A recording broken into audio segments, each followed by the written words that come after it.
I have always believed that empty buildings remember more than the people who leave them behind. My father used to tell me that silence is never truly empty. He would smile when he said it, as if it were a lesson meant for much later in life. I didn't understand him then. I do now. It started on a cold evening, when the road home seemed longer than usual.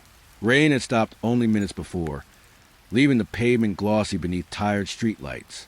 I passed an abandoned warehouse that I must have driven by 100 times without giving it a second thought. One window reflected the fading sky, while every other pane looked black enough to swallow light itself. The parking lot was empty except for a single shopping cart resting near the entrance, rocking gently even though the wind had gone still. I rolled my window down for just a moment. The smell of damp cardboard drifted through the air, mixed with something older that reminded me of forgotten attics and unopened boxes. There wasn't a sound, not traffic, not birds, not even the ticking of my own engine.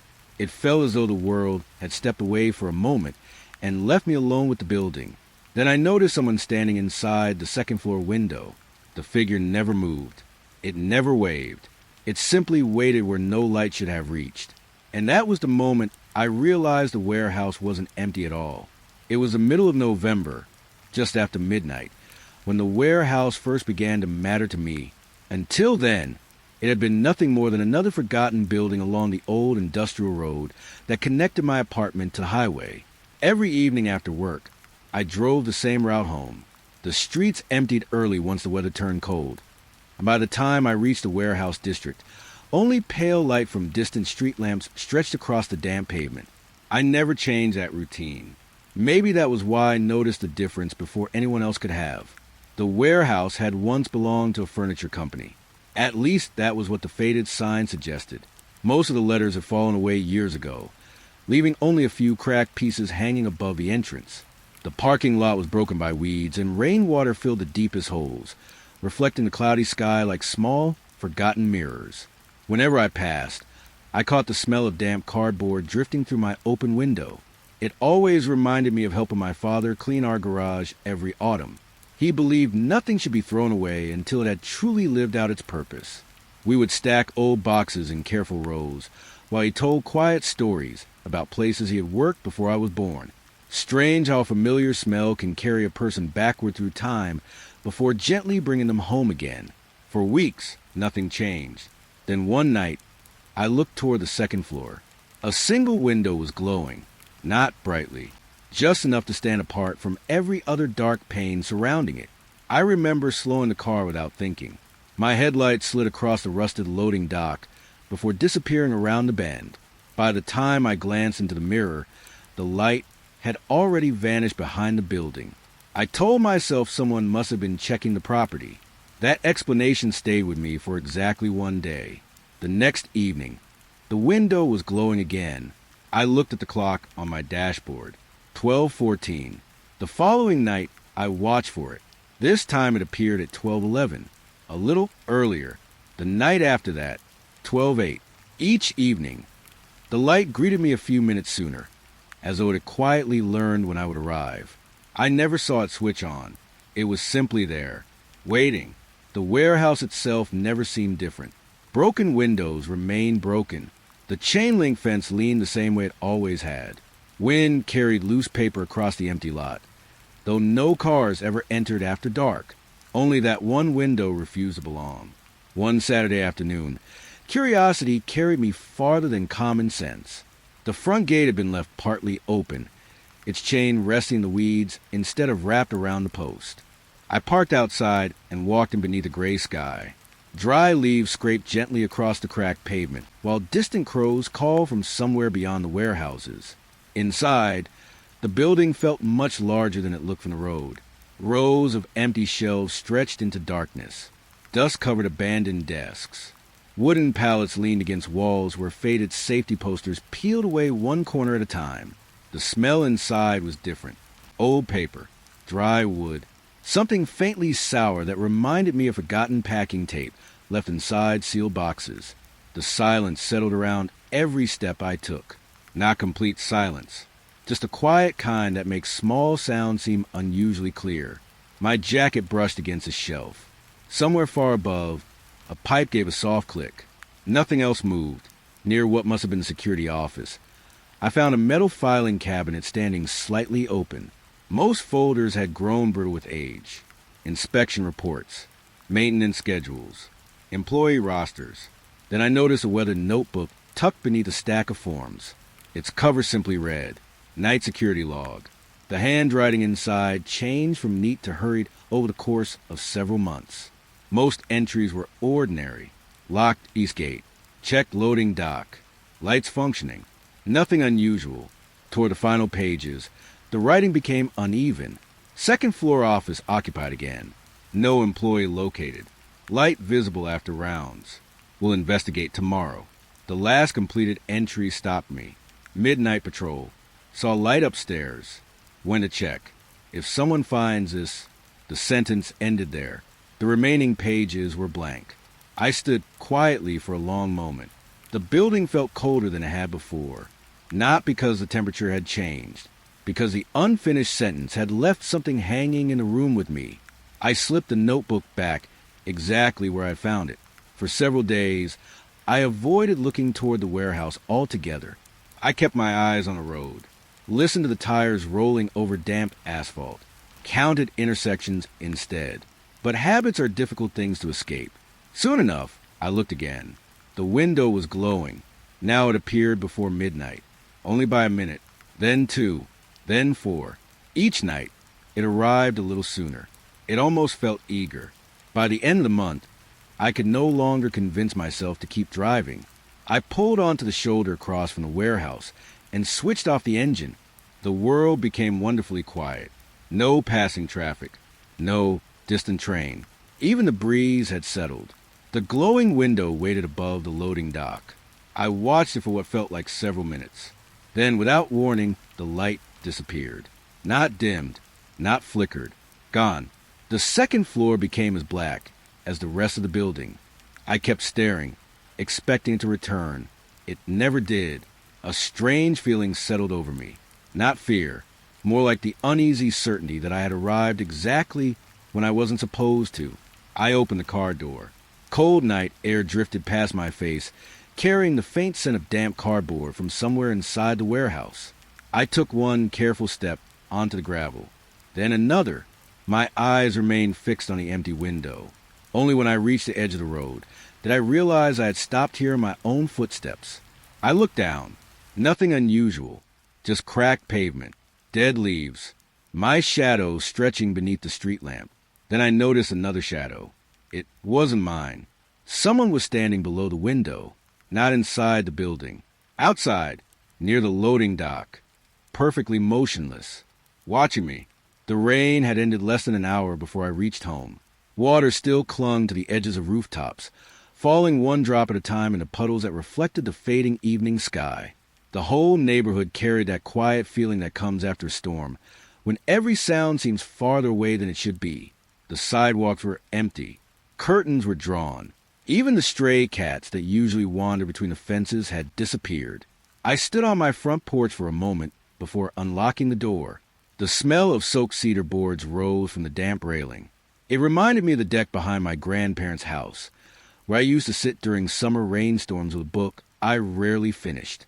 Those evenings had always felt safe. Strange how the same scent could return years later, wearing an entirely different memory. Inside, everything looked exactly as I had left it. I made a cup of tea, answered 2 forgotten emails, read a few pages of a novel without remembering a single sentence. Every few minutes, my thoughts drifted back to the warehouse, more precisely, to the person standing beneath the second-floor window. I never actually saw a face, only a shape that refused to move.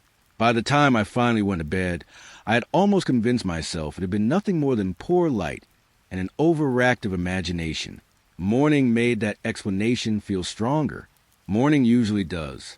The next few days settled into their ordinary rhythm. Work filled the afternoons. Darkness arrived earlier each evening. The warehouse stayed where it had always been, waiting at the edge of my drive home. I avoided looking toward the second-floor window. Most nights, I succeeded. On Friday, I looked anyway. The window was dark. I felt relief before I even realized I had been expecting something else. Maybe the strange routine had ended. Maybe abandoned places simply have a way of inviting stories into empty spaces. That thought stayed with me until I reached my neighborhood. Across the street stood a house no one had lived in for years. Its paint had faded into pale gray. The garden had disappeared beneath tall weeds. One porch light hung crooked from the ceiling, though it had never worked as long as I had lived there.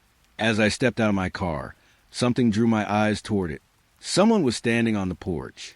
The figure faced the street, hands resting quietly at its sides. Too far away to recognize, too still to mistake for a neighbor checking the weather. I watched for several seconds. No movement, no greeting, nothing. I glanced toward the surrounding houses. Lights glowed behind curtains. A television flickered blue through one living room window. Somewhere nearby, dishes clinked together. Life continued as though the porch across the road were completely empty. I looked back. The figure remained exactly where it had been. I considered calling out. Instead, I simply walked inside and locked my door. The next evening, I noticed it again. The rain had returned just before sunset, leaving the pavement dark and shining beneath the streetlights. Fresh water rolled from the porch roof in slow streams. The smell of soaked cedar drifted across the street. The figure stood in the same place, facing forward. Its outline looked almost darker than the evening around it, not because of the fading light, because it seemed to absorb it. I rubbed my eyes.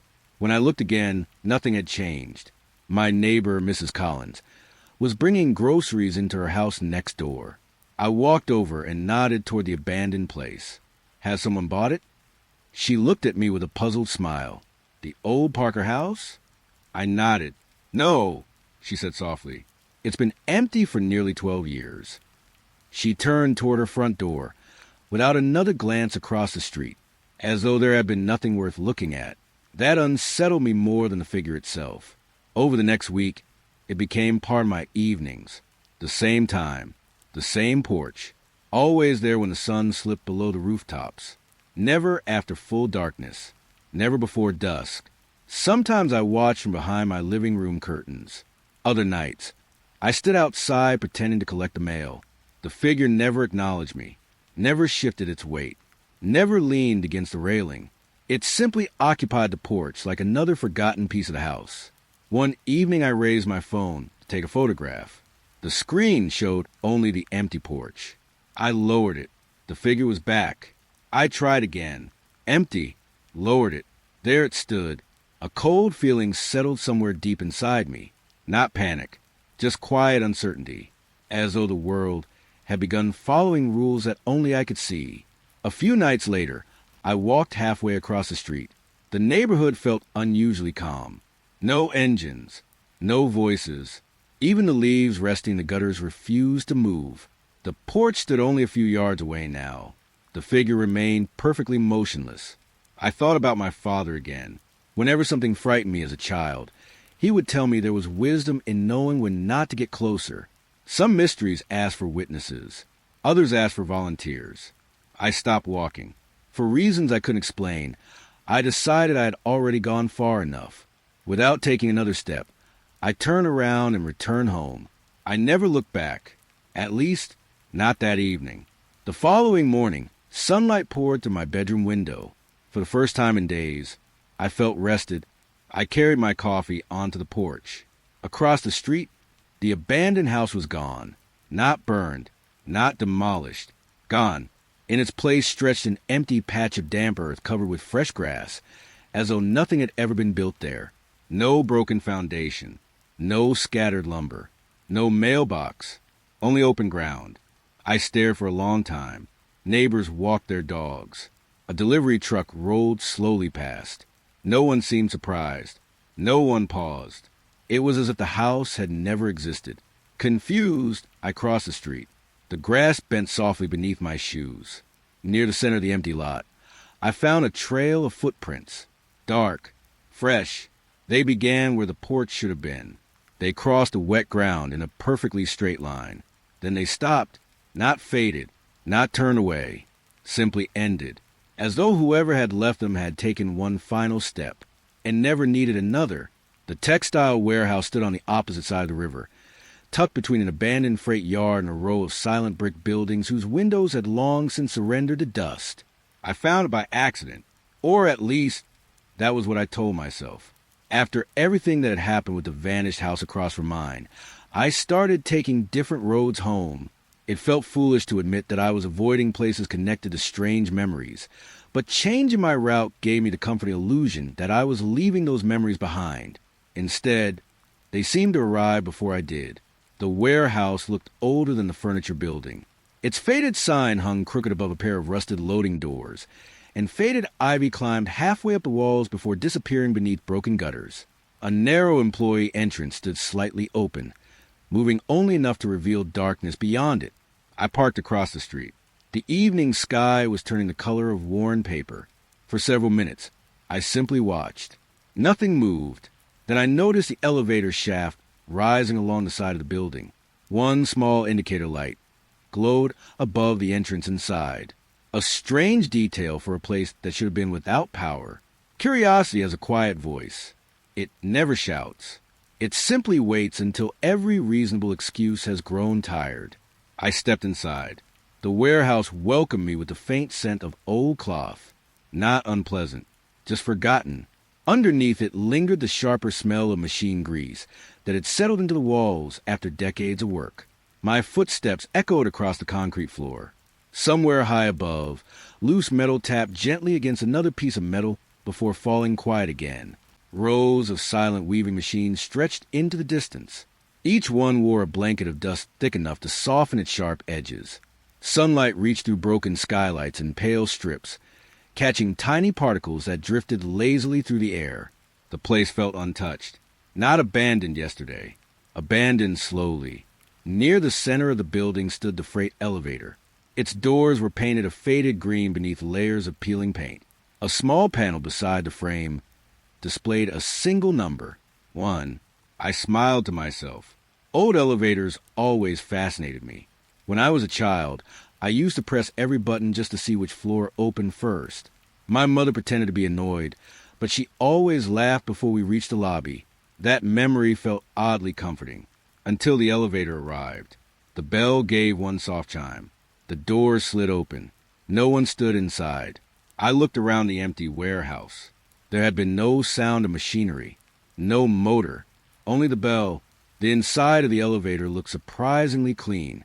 The metal walls reflected faint shapes that shifted with every breath I took. The buttons were simple. 1, 2, 3, 4. Nothing unusual.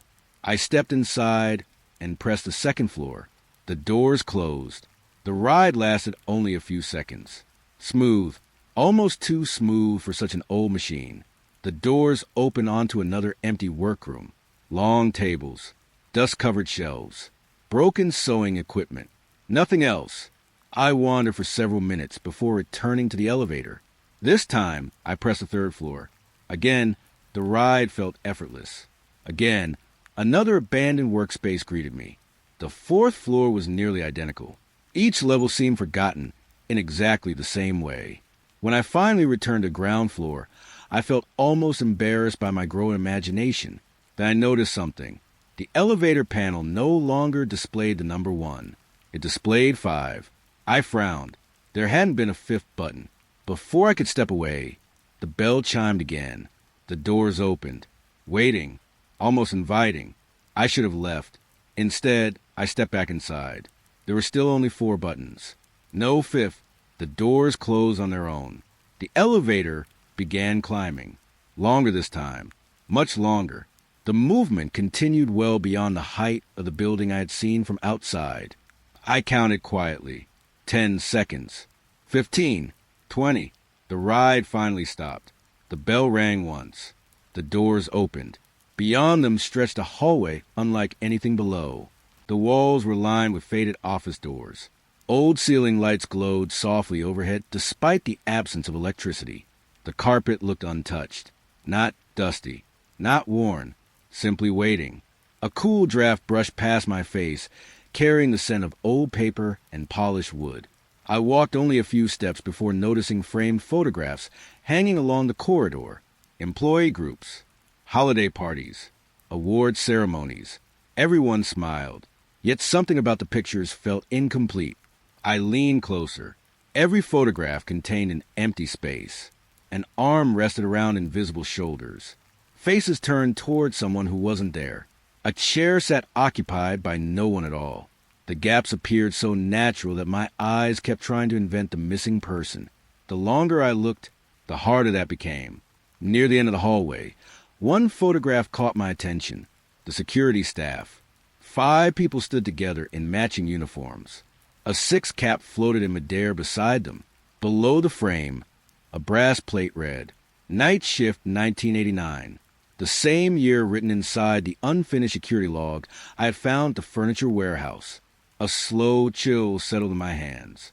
Not because the hallway was cold, because 2 places that should never have known each other suddenly shared the same unfinished story. I turned back toward the elevator. It remained open, waiting exactly where I had left it. I stepped inside, pressed the first floor button. Nothing happened. I pressed every button. Silence. The doors closed gently without my touching them. The elevator began moving, downward, or at least it felt that way, long enough that I lost track of time. When it finally stopped, I expected to see the warehouse floor again. Instead, the door slid apart onto complete darkness. Not a room with the lights turned off, not an unfinished basement, just darkness so complete that it erased every sense of distance. No walls, no floor beyond the threshold, no sound. Even my own breathing seemed smaller there. I stood frozen inside the elevator. Something about that empty space felt impossibly deep, as though one step would never find solid ground again. I remembered my father's favorite advice. If you can't see where you're placing your foot, you don't know the darkness you trust. For once, I listened. I kept my eyes forward. I did not lean closer. I did not call out. I simply reached behind me until my fingers found the small button marked Door Close. It clicked softly. The doors began sliding together. Just before they met, I thought I saw the outline of someone standing far away inside that impossible darkness. Not approaching, not leaving, only waiting. The doors sealed shut with a quiet whisper, and for the rest of the ride down, I never looked back toward them again. It was early December when I returned to the factory district. The afternoon had slipped quietly into evening, and a thin layer of clouds covered the sky so completely that sunset arrived without much color. A cool breeze wandered between the old brick buildings, carrying scraps of brittle leaves across the empty streets.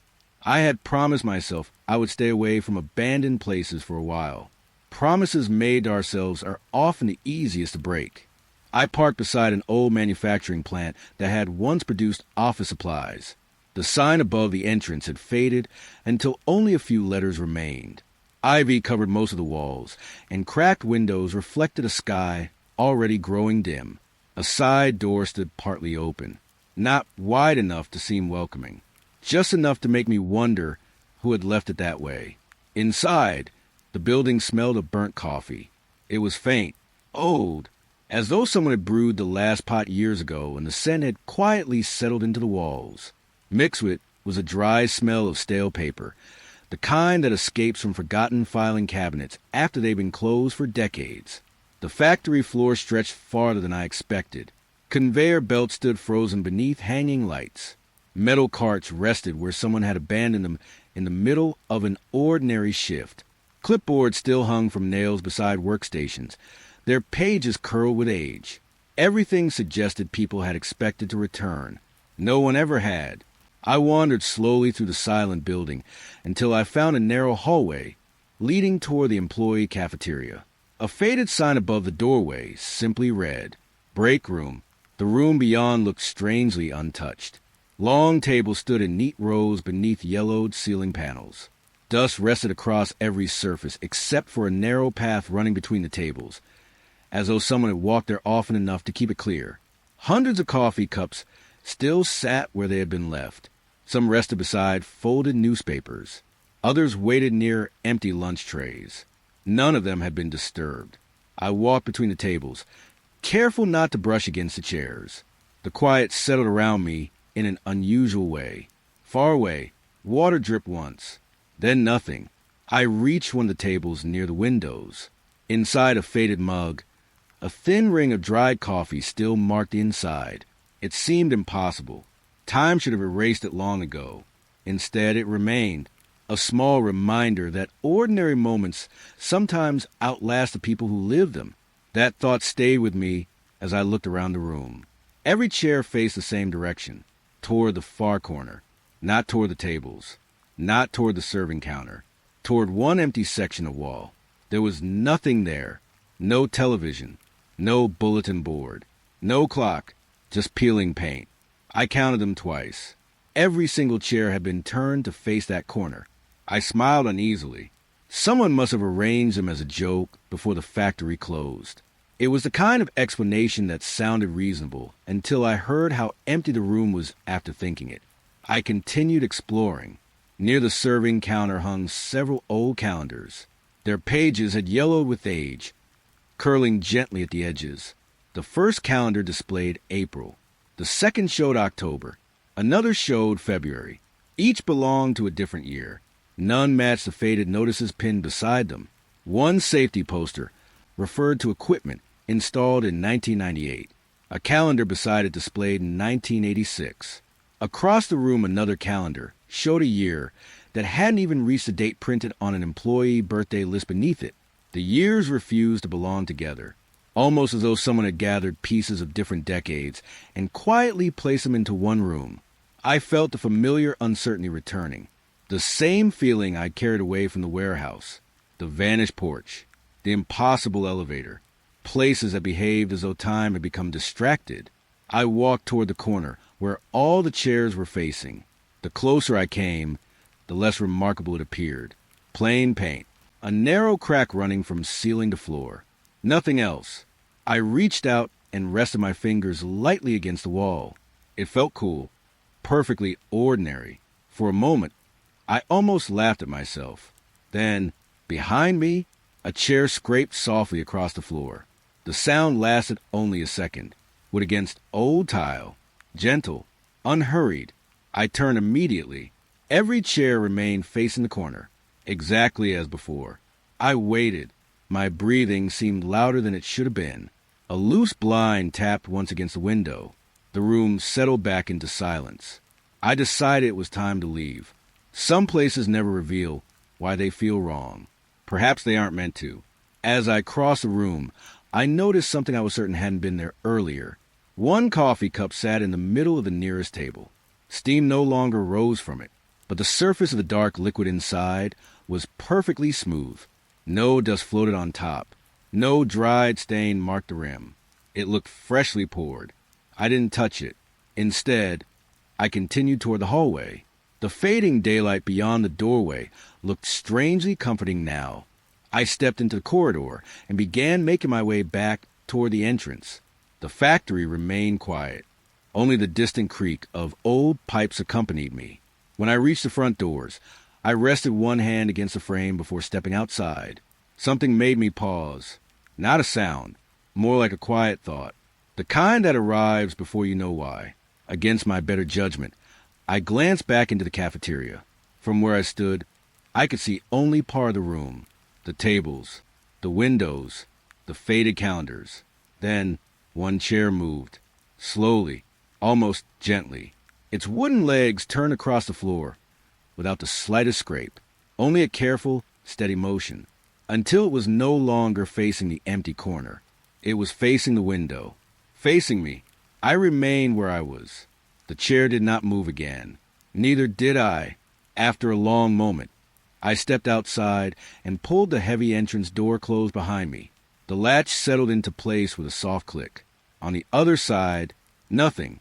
Not even the sound of another chair shifting. Winter settled over the industrial district without much ceremony.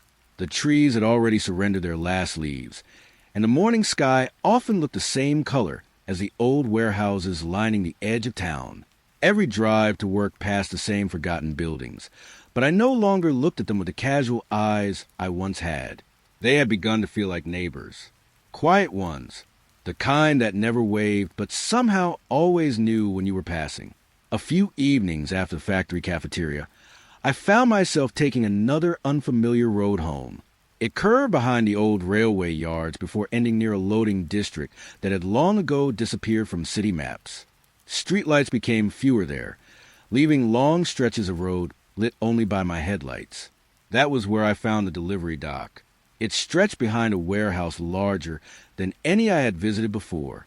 The building's walls were weathered almost white, and rows of loading bays stood open to the night like empty mouths. Their heavy doors had long since fallen from their hinges, leaving nothing to keep the darkness inside. I parked outside the broken fence. For several minutes, I stayed in the warmth of my car, listening to the faint ticking of the cooling engine. The place felt strangely peaceful, not welcoming, just forgotten. At last, curiosity won again. I crossed the cracked pavement and stepped through the nearest loading bay. The floor inside was clean enough to show old tire marks that ended without beginning again. Dust rested across every beam and shelf, yet the air carried an unexpected scent. Fresh pine, sharp, clean, as though someone had only recently cut lumber nearby. I paused. The smell reminded me of Christmas mornings from childhood, when my father insisted on bringing home a real tree instead of an artificial one. He would spend nearly an hour trying to make it stand perfectly straight while pretending not to notice my mother smiling behind him. He used to say that what remembered the forest long after became something else. Standing there, breathing in that familiar scent, I wondered if buildings remembered the same way. The warehouse opened into an enormous storage hall. Hundreds of wooden crates set arranged in long, careful rows. Every one looked untouched. No broken lids. No faded markings beyond neat shipping labels fastened to each side. I walked toward the nearest crate. The label was surprisingly clear. Delivery date, December 9th. Today's date. I frowned. Perhaps someone had used the building for storage more recently than I thought. I checked another crate. The same date. Another. Again. Every label carried today's date. Not yesterday. Not years ago. Today. Though it looked old enough to have waited there for decades. Yet every shipment claimed it had only just arrived. A cool draft wandered through the hall, stirring loose packing paper near my feet. Somewhere far above, a loose chain tapped softly against a steel beam. Then everything became quiet again. I wandered deeper between the rows. The crates formed narrow aisles that all looked nearly identical. Some were small enough to lift. Others were taller than I was. Each one carried the same careful handwriting. Today's date. No sender. No destination. Just the date. My father's voice returned to me with surprising clarity. He had worked as a truck driver before I was born, delivering freight across 3 states. Whenever a package arrived without proper paperwork, he treated it with unusual caution. Never trust a delivery that doesn't tell you where it came from. I remembered asking why. He smiled. Because if nobody claims it, maybe it wasn't meant for anyone. At the time, I laughed, standing among those endless crates. I didn't. I chose one near the end of an aisle and brushed away a thin layer of dust. The wood felt dry beneath my fingertips. Tiny scratches crossed its surface, as though it had been moved many times despite the dust gathered around its base. A small shipping tag hung from one rusted nail. The space marked sender was blank. The space marked recipient was blank as well. Only the date had been carefully written. December 9th. Today. I stepped back. The rows of crates suddenly seemed much taller than before. Not because they had changed. Because I had begun imagining what they might contain. Furniture? Old records? Broken machinery? Or perhaps nothing at all. The silence gave no answers. I continued walking until I reached the final loading dock overlooking the empty yard outside. Moonlight spilled across the cracked concrete, leaving silver patches between pools of darkness. The cold air carried away the scent of pine for a moment, replacing it with a clean smell of winter. I leaned against one of the support columns and looked across the yard. Nothing moved. No passing cars. No distant lights. Only the quiet shape of the warehouse behind me. For the first time since entering, I considered leaving. Not because I was frightened. Because I had begun to understand that every place I visited seemed connected by invisible threads. The unfinished security log. The vanished porch. The impossible elevator. The cafeteria facing an empty wall. None of them explained themselves. Each simply waited for me to notice. I turned toward the exit. Something brushed gently across the back of my thoughts. A feeling more than a sound. I stopped walking. The warehouse had become so quiet that I could hear my own breathing settling into a slower rhythm. Then, from somewhere among the nearest row of crates, came a single knock. Soft, wood against wood. I waited. Nothing followed. Perhaps an old board shrinking in the cold. I almost convinced myself of that. Then a second knock answered the first. This one came from deeper, inside the rows, a little farther away. I remained perfectly still. The scent of fresh pine drifted through the air again. One final knock echoed across the warehouse. Not loud, not urgent, gentle, as though whoever or whatever was inside wasn't asking to be rescued, only to be acknowledged. I lowered my eyes. My father had given me many pieces of advice over the years. Some I followed, some I ignored, but one returned now with absolute certainty. If something arrives without a sender, don't be the one who opens it. I listened, without another glance toward the crates. I walked steadily toward the loading bay. Just as I reached the doorway, a quiet voice slipped through the stillness behind me, barely louder than a breath. My turn! The first real frost arrived 2 nights later. A thin layer of white covered the grass beside the road, and every rooftop caught the moonlight with a quiet shimmer. The drive home felt longer than usual. My heater worked harder than it needed to, filling the car with dry warmth while the windows slowly gathered a faint ring of mist around the edges. I should have gone straight home. Instead, I found myself turning toward another section of the industrial district. It wasn't a conscious choice. My hands simply knew the road before I admitted where I was going. The building waiting there had once been a packaging warehouse. Its faded blue sign hung by a single bolt, tapping softly against a brick whenever a breeze passed through. A long row of broken loading doors faced the empty street, and weeds had grown thick enough to hide the old railroad tracks that once fed directly into the building. The place looked abandoned, yet one thing refused to fit. A conveyor belt was moving, slowly, steadily, visible through a cracked window near the entrance. I parked across the road and watched. The belt rolled through the darkness with no boxes resting upon it. No workers stood nearby. No lights burned inside, except a weak glow leaking through the high windows. The movement felt strangely calm, like a clock, continuing its work long after everyone had forgotten to wind it. I crossed the street. The front entrance gave way with only a gentle push. Inside, the warehouse carried the smell of warm motor oil. It drifted through the stillness in slow waves, mixing with the dry scent of old cardboard stored somewhere beyond sight. The floor was scattered with scraps of faded packaging, their corners lifting every so often as cool air slipped through broken windows high above. Ahead of me, the conveyor continued its endless journey. Its rollers turned with a low mechanical rhythm, not loud enough to disturb the silence, just enough to remind me that something inside the building was refusing to stop. I walked beside it. The belt disappeared through several empty workstations before vanishing behind a large sorting machine. Every station looked ready for workers who had simply stepped away for lunch. Half-filled tape dispensers rested beside stacks of flattened boxes. Labels waited inside rusted printers. A clipboard still hung from a nail with a pencil tied to it by faded string. The ordinary details somehow made the emptiness heavier. I reached the sorting machine and looked beyond it. The conveyor emerged from the other side, still empty, still moving. Nothing explained where it began or where it ended.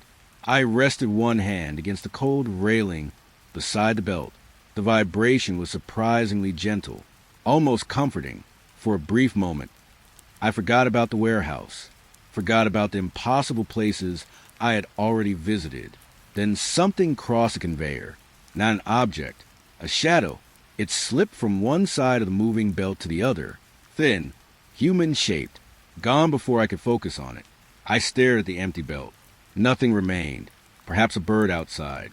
Perhaps shifting light from passing clouds. Reason always arrives first. Fear waits to see if reason survives. I continued walking. The warehouse opened into another wide room, where dozens of conveyor lines met beneath hanging steel beams. Some belts stood frozen in place. Others moved with the same quiet rhythm as the first. None carried a single package. The smell of motor oil grew stronger here, mixing with the faint scent of worn rubber from old dry belts. I checked my watch. Just after midnight. Without thinking, I looked toward the nearest overhead light. 3 seconds later, it flickered. Once, the room settled back into its pale glow. I frowned. Coincidence. Nothing more. I walked another few yards. Again, the shadow crossed a moving belt ahead of me. The same quick motion. The same impossible shape.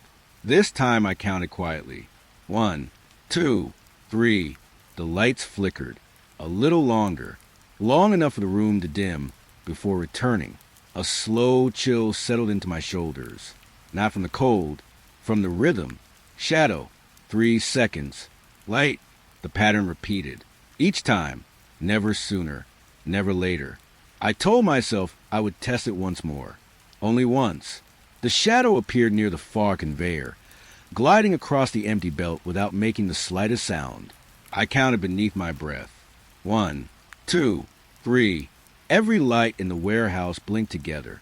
Darkness covered the room for only an instant. When the glow returned, the conveyor belts were still moving. The workstations were still empty, but the shadow was no longer near the machinery. It wasn't across the room anymore. It had changed places. Very slowly, I became aware of something standing behind me, not close enough to touch. Close enough that I knew turning around would answer a question I wasn't ready to ask. My father used to laugh whenever old horror films showed people rushing toward every strange noise. They always think seeing the answer will help, he would say. Sometimes a mystery is kinder. For the first time in weeks, I followed his advice without hesitation. I kept my eyes fixed on the conveyor. Its rollers turned quietly through the pale light. Empty, unchanging. Behind me, nothing moved. Or perhaps something had already finished moving. I took one careful step forward. Then another. The warehouse remained silent, except for the steady turning of machinery that had somehow outlived the people who built it. The exit appeared ahead.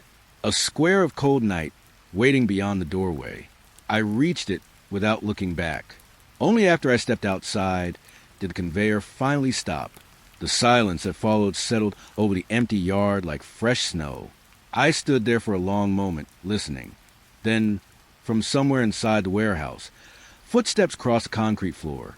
Soft, unhurried, they traveled away from the doorway instead of toward it, as though whoever had been standing behind me had quietly decided to let me leave.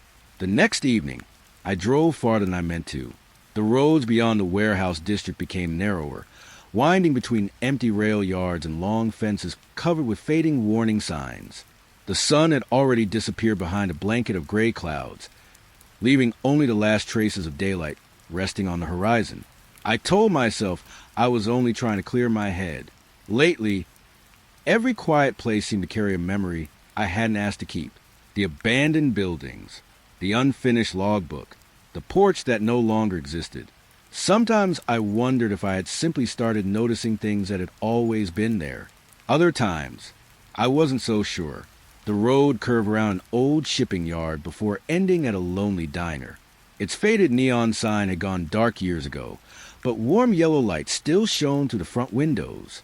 Beyond the parking lot stretched rows of rusted freight containers and silent cranes, all standing against the evening sky like forgotten monuments. The place looked strangely welcoming. I hadn't eaten since lunch. A hot meal sounded better than another drive home filled with uneasy thoughts. A small bell chimed as I pushed open the door. Warm air wrapped around me at once. The smell of fresh coffee drifted through the room, rich and familiar, but beneath it lingered another scent. Cold smoke, old and faint, as though a fireplace somewhere nearby had burned itself out long ago. Soft music played from a radio behind the counter, not loud enough to demand attention, just enough to make the room feel lived in. There were 6 customers scattered among the booths. A truck driver studying a folded newspaper, an elderly woman stirring a bowl of soup, a young couple sitting beside the window without speaking, 2 men wearing heavy work jackets. and a teenager slowly turning the pages of a paperback novel. Everything felt ordinary, comfortingly so. I chose a booth near the back. The waitress arrived with a gentle smile and a coffee pot already in her hand. She poured a cup before asking if I was ready to order. Her movements carried the ease of someone who had repeated the same routine for many years. I ordered a bowl of stew and thanked her. She nodded once. Long drive. A little longer than I planned. She smiled again. That happens around here. Her answer stayed with me after she walked away. Not because of what she said, because of the way she said it, as though she understood more than I had explained. I wrapped my hands around the warm mug. Outside, the shipping yard rested beneath the fading light. The freight tracks stretched into the distance between rows of empty containers. Nothing moved. The quiet felt almost peaceful. Then I noticed something strange. The truck driver folded his newspaper, stood up, walked calmly toward the front door. He left without touching the coffee he had ordered. The waitress didn't seem surprised. She simply collected the untouched cup and wiped the table. A few minutes later, the elderly woman rose from her booth. Half her soup remained untouched. She left as well. No hurry, no goodbye, only quiet footsteps disappearing through the doorway. One by one, every customer did the same. The young couple, the two workers, the teenager with the novel. Each stood, each walked outside. Each left behind a meal they had barely begun. Within 10 minutes, I was alone. The only sound came from the coffee pot warming behind the counter. The waitress returned carrying my stew. Steam curled gently from the bowl. She placed it in front of me as though nothing unusual had happened. I looked toward the empty booths. They all left at once. She glanced around the diner. They always do. I hesitated. Where do they go? She followed my eyes toward the window overlooking the rail yard. They catch the late train.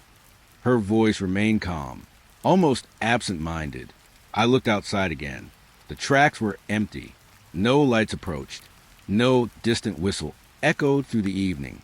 Only rows of rusted rails stretching toward the horizon. I smiled uncertainly. I didn't know trains still came through here. She rested one hand on the back of an empty chair. They don't.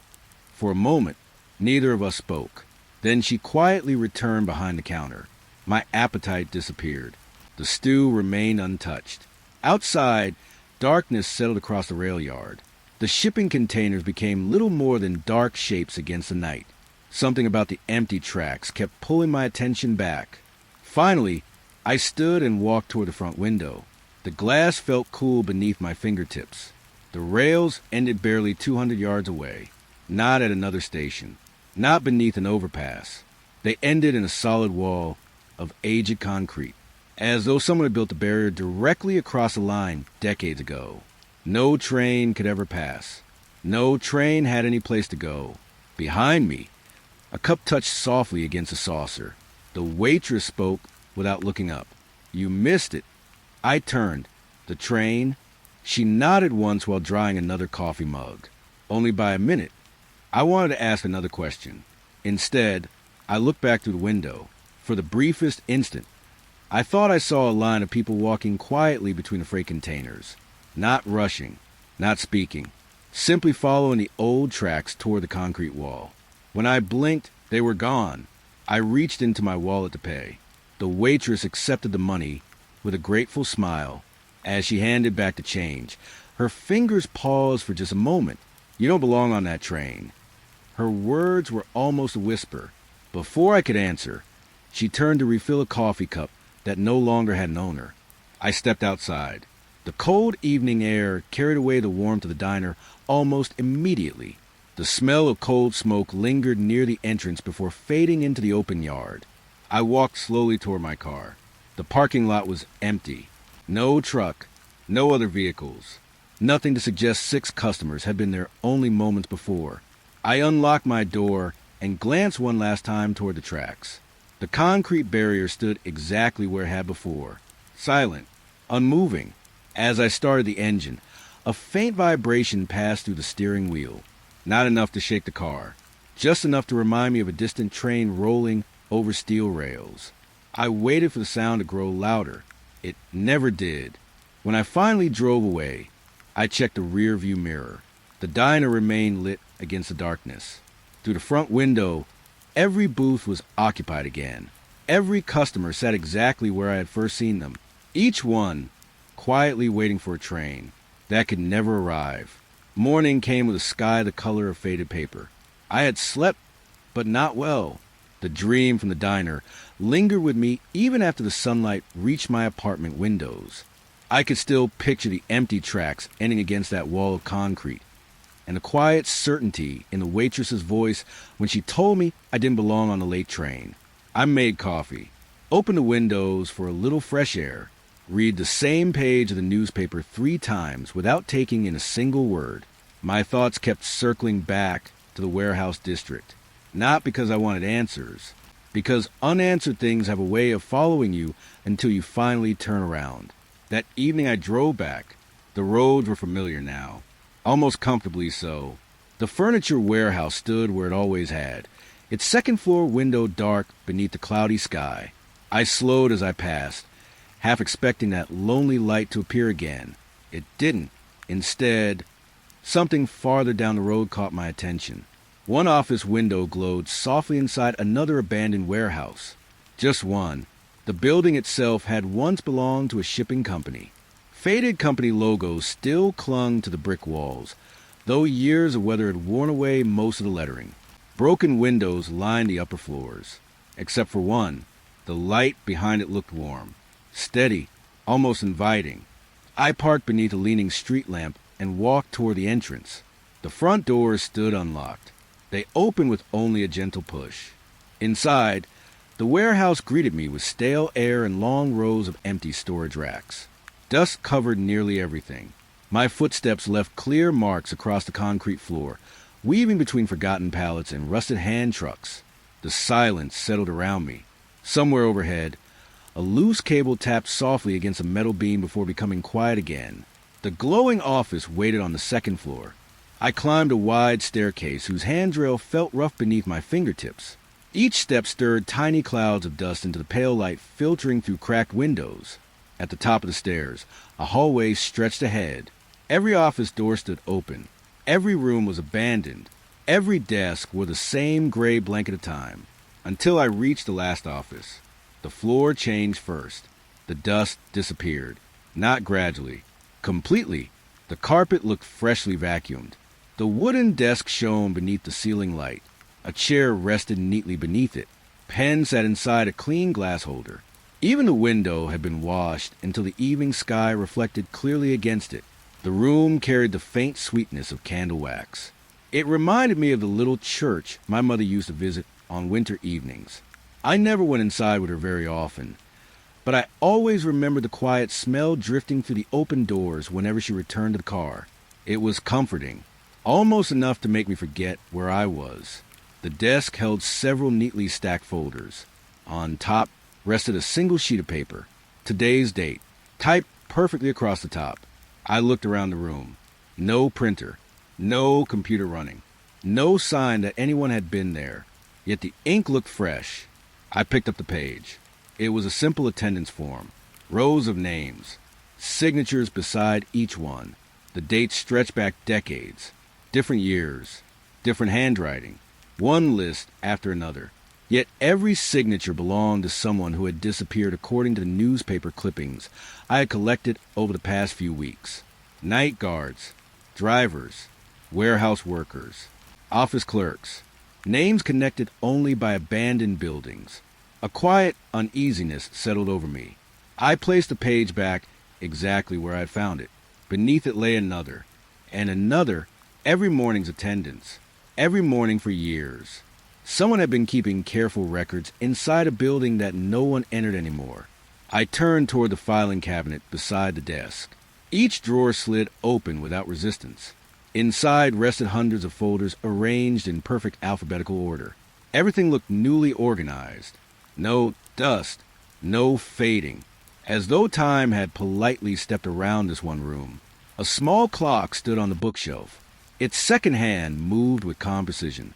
Tick, pause, tick. The sound should have been reassuring. Instead, it reminded me that I hadn't heard any other clocks in the building. Only this one. I closed the drawer. Something caught my eye. Another page had appeared on the desk. I was certain it hadn't been there a moment before. A blank form. Only one line had been filled in. Employee name, my handwriting. I froze. The letters leaned slightly to the right. The capital A always curved lower than it should. The small mark where I crossed my T looked exactly the way I had written it since high school. I hadn't touched the paper. I hadn't picked up a pen.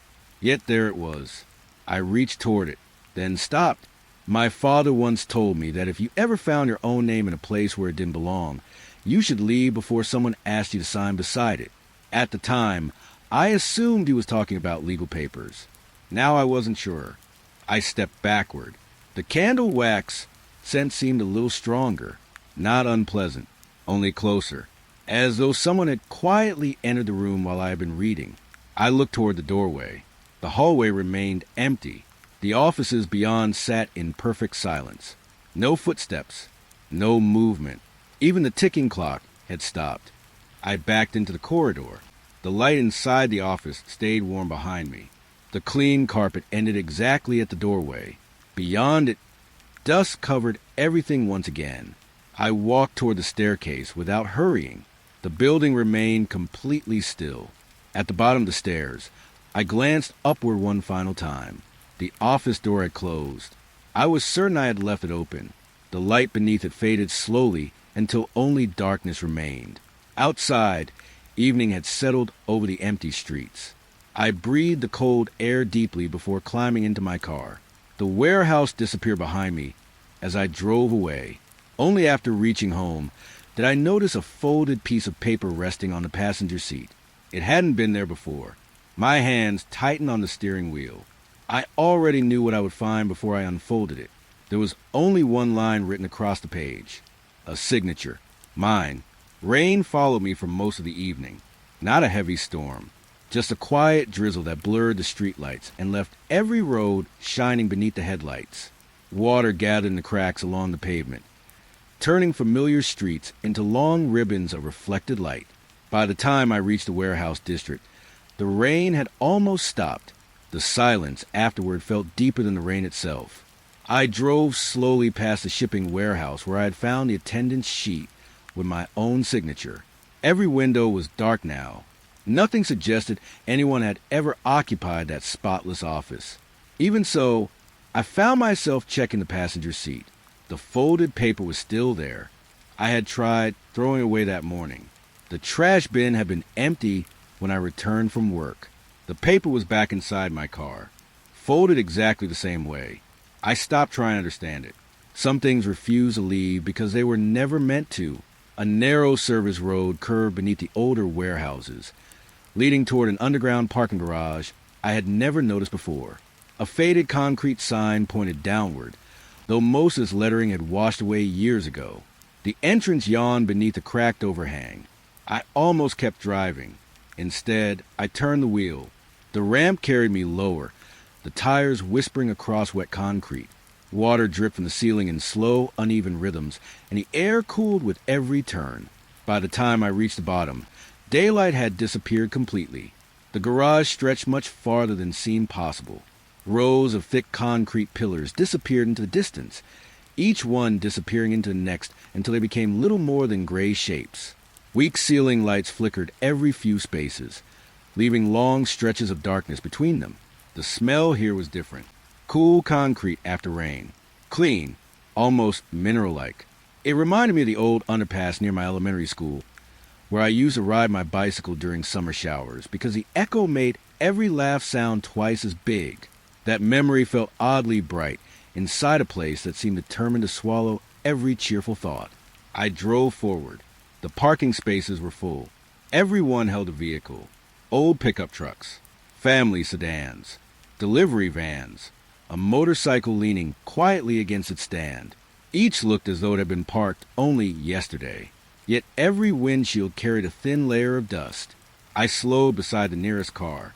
The driver's seat was empty. So was the passenger seat. I checked another. Empty. Another. No one. Every vehicle appeared ready to leave. None had anyone inside. The quiet settled over me again. Even my engine sounded unusually soft, as though the garage preferred whispers. I continued deeper. The rows never seemed to end. According to the map on my phone, I should have reached the opposite side of the building minutes earlier. Instead, the blue location marker drifted in circles before disappearing altogether. I sighed and slipped the phone back into my pocket. Technology had become strangely unreliable whenever I wandered into places like these. Ahead, my headlights swept across another row of pillars. For the briefest instant, I saw several people standing between them. 5, maybe 6. They faced different directions. One looked toward a parked van. Another stood beside a support column with hands at their sides. None of them moved. I blinked. The headlights shifted as the car rolled forward. The spaces were empty. Only concrete remained. I tightened my grip on the steering wheel. The reflection in my rear-view mirror caught my eye. Behind me, the garage looked perfectly ordinary. No figures, no movement, only endless rows fading into darkness. I almost laughed at myself. Lack of sleep can teach the mind strange tricks. I drove another few yards before deciding to turn around. A wide opening between the pillars gave me enough room. As I turned the wheel, my headlights swept across the parked cars again. This time I noticed something I hadn't before. Every windshield reflected someone sitting behind the steering wheel. Not real people, only reflections, dark outlines where empty seats should have been. I stopped the car, looked directly through the windshield of the nearest sedan. Empty, looked at its reflection in my side mirror. Someone sat inside, head slightly lowered, hands resting on the wheel. I looked back through the glass. Nothing. Mirror. Someone. The pattern repeated with every vehicle. Empty when seen directly. Occupied only in reflection. A quiet unease settled over me. I remembered polishing mirrors with my mother when I was little. She always insisted a clean mirror showed the truth more clearly. Standing there, or rather, sitting there, I wondered if the opposite could also be true. Perhaps some mirrors showed things that had never stopped existing. The rainwater dripping from the ceiling slowed until only silence remained. Even my engine seemed reluctant to make noise. I shifted the car into reverse. As I backed away, the headlights passed once more across the concrete pillars. The people were standing there again, not reflected, not imagined, plainly visible, one beside each pillar, watching the rows of parked vehicles. None looked toward me. I counted without meaning to. 7, 8, 9. Then the garage lights blinked. Once. The darkness lasted only a heartbeat. When the lights returned, the pillars stood alone. I let out a breath I hadn't realized I was holding. My headlights found the exit ramp ahead. The climb upward felt longer than the descent. At last, fresh night air reached the open windows, carrying away the cool scent of rain-soaked concrete. I pulled onto the empty street and stopped beneath a street lamp. For several moments, I simply listened. No dripping water, no engines, no footsteps, only the distant sound of wind moving through bare tree branches. I adjusted the rear-view mirror before driving away. The back seat was empty. The garage entrance had disappeared around the corner. Everything looked normal. Then I noticed one last thing. In the mirror, someone was sitting quietly in the driver's seat of every parked car behind me. Every one of them was looking forward, except for one. That one was looking directly at me. When I turned around, there was nothing there. The mirror reflected only the empty road and the fading glow of rain beneath the streetlights. Midnight had become a time I noticed without looking at a clock. There was something about that quiet hour that felt different now. The roads emptied. The windows of ordinary homes went dark one by one. Even the wind seemed to lose interest in moving through the trees. It was during one of those late drives that I returned to the first warehouse, the old furniture building, the one with the upstairs window that had begun everything. Its second-floor glass remained dark as I passed. I almost kept driving. Then I noticed a faint light inside the small security office near the front gate. Not bright, just enough to separate itself from the darkness around it. I parked on the shoulder. For a long moment, I stayed inside the car with both hands resting on the steering wheel. I had promised myself that if I ever came back here, I would only look from a road. Instead, I found myself opening the door. The night air carried a familiar scent of damp cardboard, softened now by the cool breath of early winter. Somewhere far away, a loose sheet of metal shifted once before becoming quiet again. The security office stood exactly as I remembered. Its narrow windows were cloudy with age. The unfinished logbook still rested inside the metal filing cabinet. Nothing appeared disturbed, except for one thing. A small handheld radio sat on the desk. Its green power light was glowing. I frowned. The building had no electricity. At least, none that should have been working. I stepped closer. The radio looked decades old, scratched around the edges where countless hands had once carried it from one patrol to the next. Dust covered the desk beneath it. But the radio itself looked almost clean, as though someone had been using it very recently. A soft burst of static slipped through the speaker. It faded after only a second. I waited. Nothing. Then another burst, longer this time.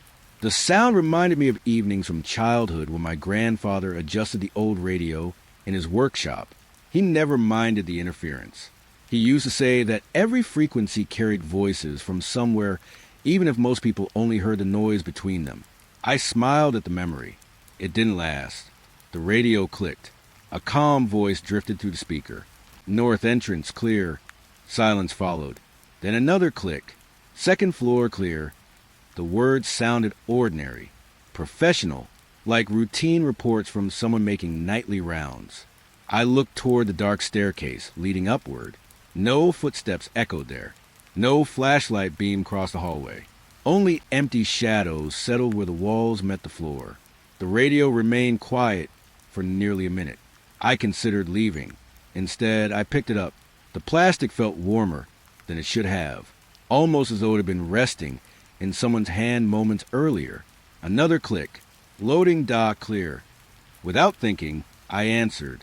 Copy. The word slipped out before I had time to question it. The radio crackled softly, then fell silent again. A strange feeling settled over me. Not fear, more like embarrassment. I had spoken to an empty room. I shook my head and placed the radio back onto the desk. The green light continued glowing. I stepped toward the doorway. The speaker clicked again. Office clear. I stopped walking. My own voice quietly answered from the radio. Office clear. I hadn't spoken. Not this time. Yet the reply sounded exactly like me. Every pause. Every breath. Even the slight roughness in my voice after a long day. A chill worked its way through me. I turned slowly toward the desk. The radio remained exactly where I had left it. Its speaker gave another soft hiss of static. Then silence. I waited. Seconds passed. Nothing happened. Perhaps I had imagined it. Perhaps memory had become louder than sound. I took another step toward the exit. The radio clicked once more. East hallway clear. I held my breath. 3 seconds later, my own voice answered again. East hallway clear. The reply arrived before I had the chance to speak. Before I had even decided whether I wanted to. It wasn't repeating me. It was arriving first. As though someone already knew what I would say. The thought refused to leave me. I stayed where I was, watching the radio. The quiet stretched until I became aware of my own heartbeat. Then another transmission came. Second floor window. The sentence stopped. Static filled the room. Soft. Endless. Without realizing it, I whispered toward the radio. What happened? For a brief moment, there was only static. Then, my own voice answered. What happened? It came first. A heartbeat later, I repeated the exact words aloud. The two voices overlapped almost perfectly. I stared at the radio. Something inside me wanted to set it down and walk away. Something else wanted to hear the next transmission. The second feeling won. Minutes slipped past. The radio remained silent. Outside, the night pressed gently against the office windows. Then the speaker crackled one final time. The voice that emerged was not mine. It was older, calm, tired. The kind of voice that had spent years talking into radios during long, lonely shifts. It spoke only one sentence. Thank you for taking the next shift. The green light went dark. The office became completely still. I waited for another transmission. None came. I reached for the door. Before opening it, I glanced back at the desk. The radio was gone. Only a square of cleaner dust marked the place where it had rested. I stepped outside into the cold night. The warehouse stood exactly as it always had. Dark windows, broken fence, silent loading dock. Nothing suggested anyone had been inside with me. I walked back to my car without looking toward the second floor. As I started the engine, the dashboard clock changed to 12:01. At the same moment, the speakers inside my car released a faint wash of static. No station was playing. The radio had been switched off before I parked. I reached to turn the volume knob anyway. Before my fingers touched it, a quiet voice drifted through the silence, barely louder than a breath. "You're on duty now." The next morning, I called in sick. I rarely did that. Even when I caught the flu, I usually convinced myself I could make it through the day with enough coffee and a warm jacket. My father believed work gave the mind something solid to hold on to, and I had carried that habit into adulthood. This time, I couldn't. The voice from the radio stayed with me through the night, not because it had frightened me, because it had sounded so certain, as though a decision had already been made without asking me. I spent most of the morning sitting beside the living room window with a notebook balanced across my knees. Over the past few weeks, I had written down every strange place I had visited: the furniture warehouse, the missing porch, the freight elevator, the cafeteria, the delivery dock, the packaging warehouse, the diner, the spotless office, the underground garage, the radio. Looking at the list together made something quietly unsettling rise inside me. Every place had been abandoned. Every place had felt as though time had paused instead of ending. And every place had asked almost nothing of me, only that I noticed. By late afternoon, I found myself driving again, not because I expected answers, because staying home had begun to feel stranger than leaving it. The address came from an old city planning map I had found folded inside the notebook from the security office. Most of the pages contained faded blueprints and inspection notes, but one corner held a rough sketch of another warehouse farther north. Someone had written beside it in faded pencil, "Administrative Wing." The road leading their wound through empty industrial lots where grass pushed through broken asphalt. Clouds covered the skies so completely that the evening arrived early, washing everything in pale gray light. The building looked ordinary, perhaps too ordinary. Its brick walls had survived better than most of the others. Several windows remained unbroken. Fresh white paint marked the entrance hallway visible through the open front doors. Fresh. That alone felt impossible. I stepped inside. The smell reached me immediately. Fresh paint, clean and sharp. Beneath it lingered the dry scent of old plaster that had settled into the building long before anyone opened a can of paint. My footsteps echoed softly along the corridor. The hallway stretched straight ahead beneath rows of ceiling lights that somehow still worked.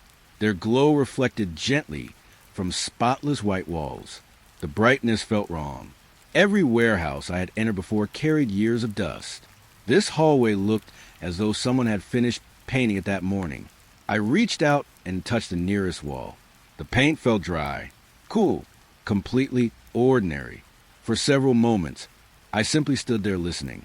Nothing. No dripping pipes. No shifting beams. Only the quiet sound of my own breathing. A row of office doors lined the corridor. The first stood open. Inside waited an empty room. A desk. One chair. Bare shelves. Nothing unusual. The second room looked exactly the same. So did the third. The fourth. Each office matched the one before it so perfectly that I began losing track of which doorway I had already entered. At the end of the hallway stood another door. I opened it. Another office.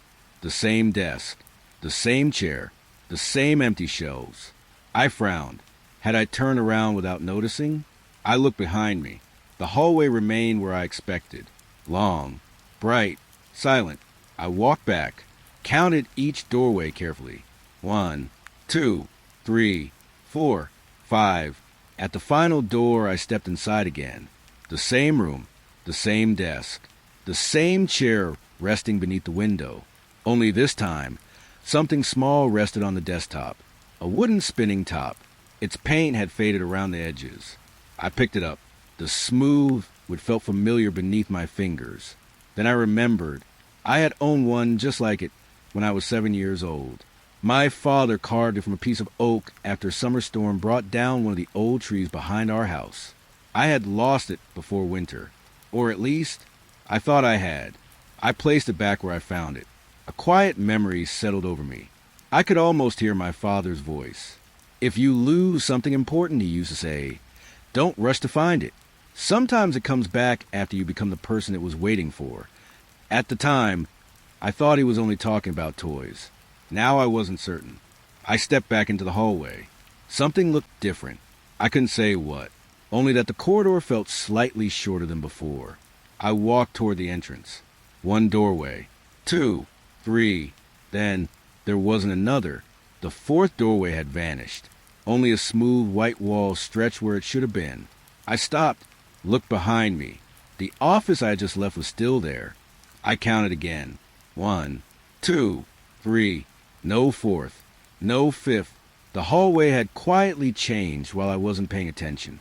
A faint uneasiness settled inside me. Not panic, only the strange feeling that the building was making decisions of its own. I continued toward the exit. Halfway there, I noticed something else.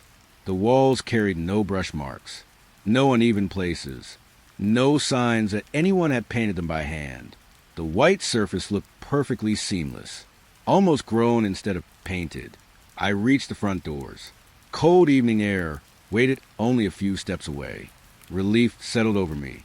I took one last glance down the corridor. It stretched farther than before, farther than the building could possibly contain.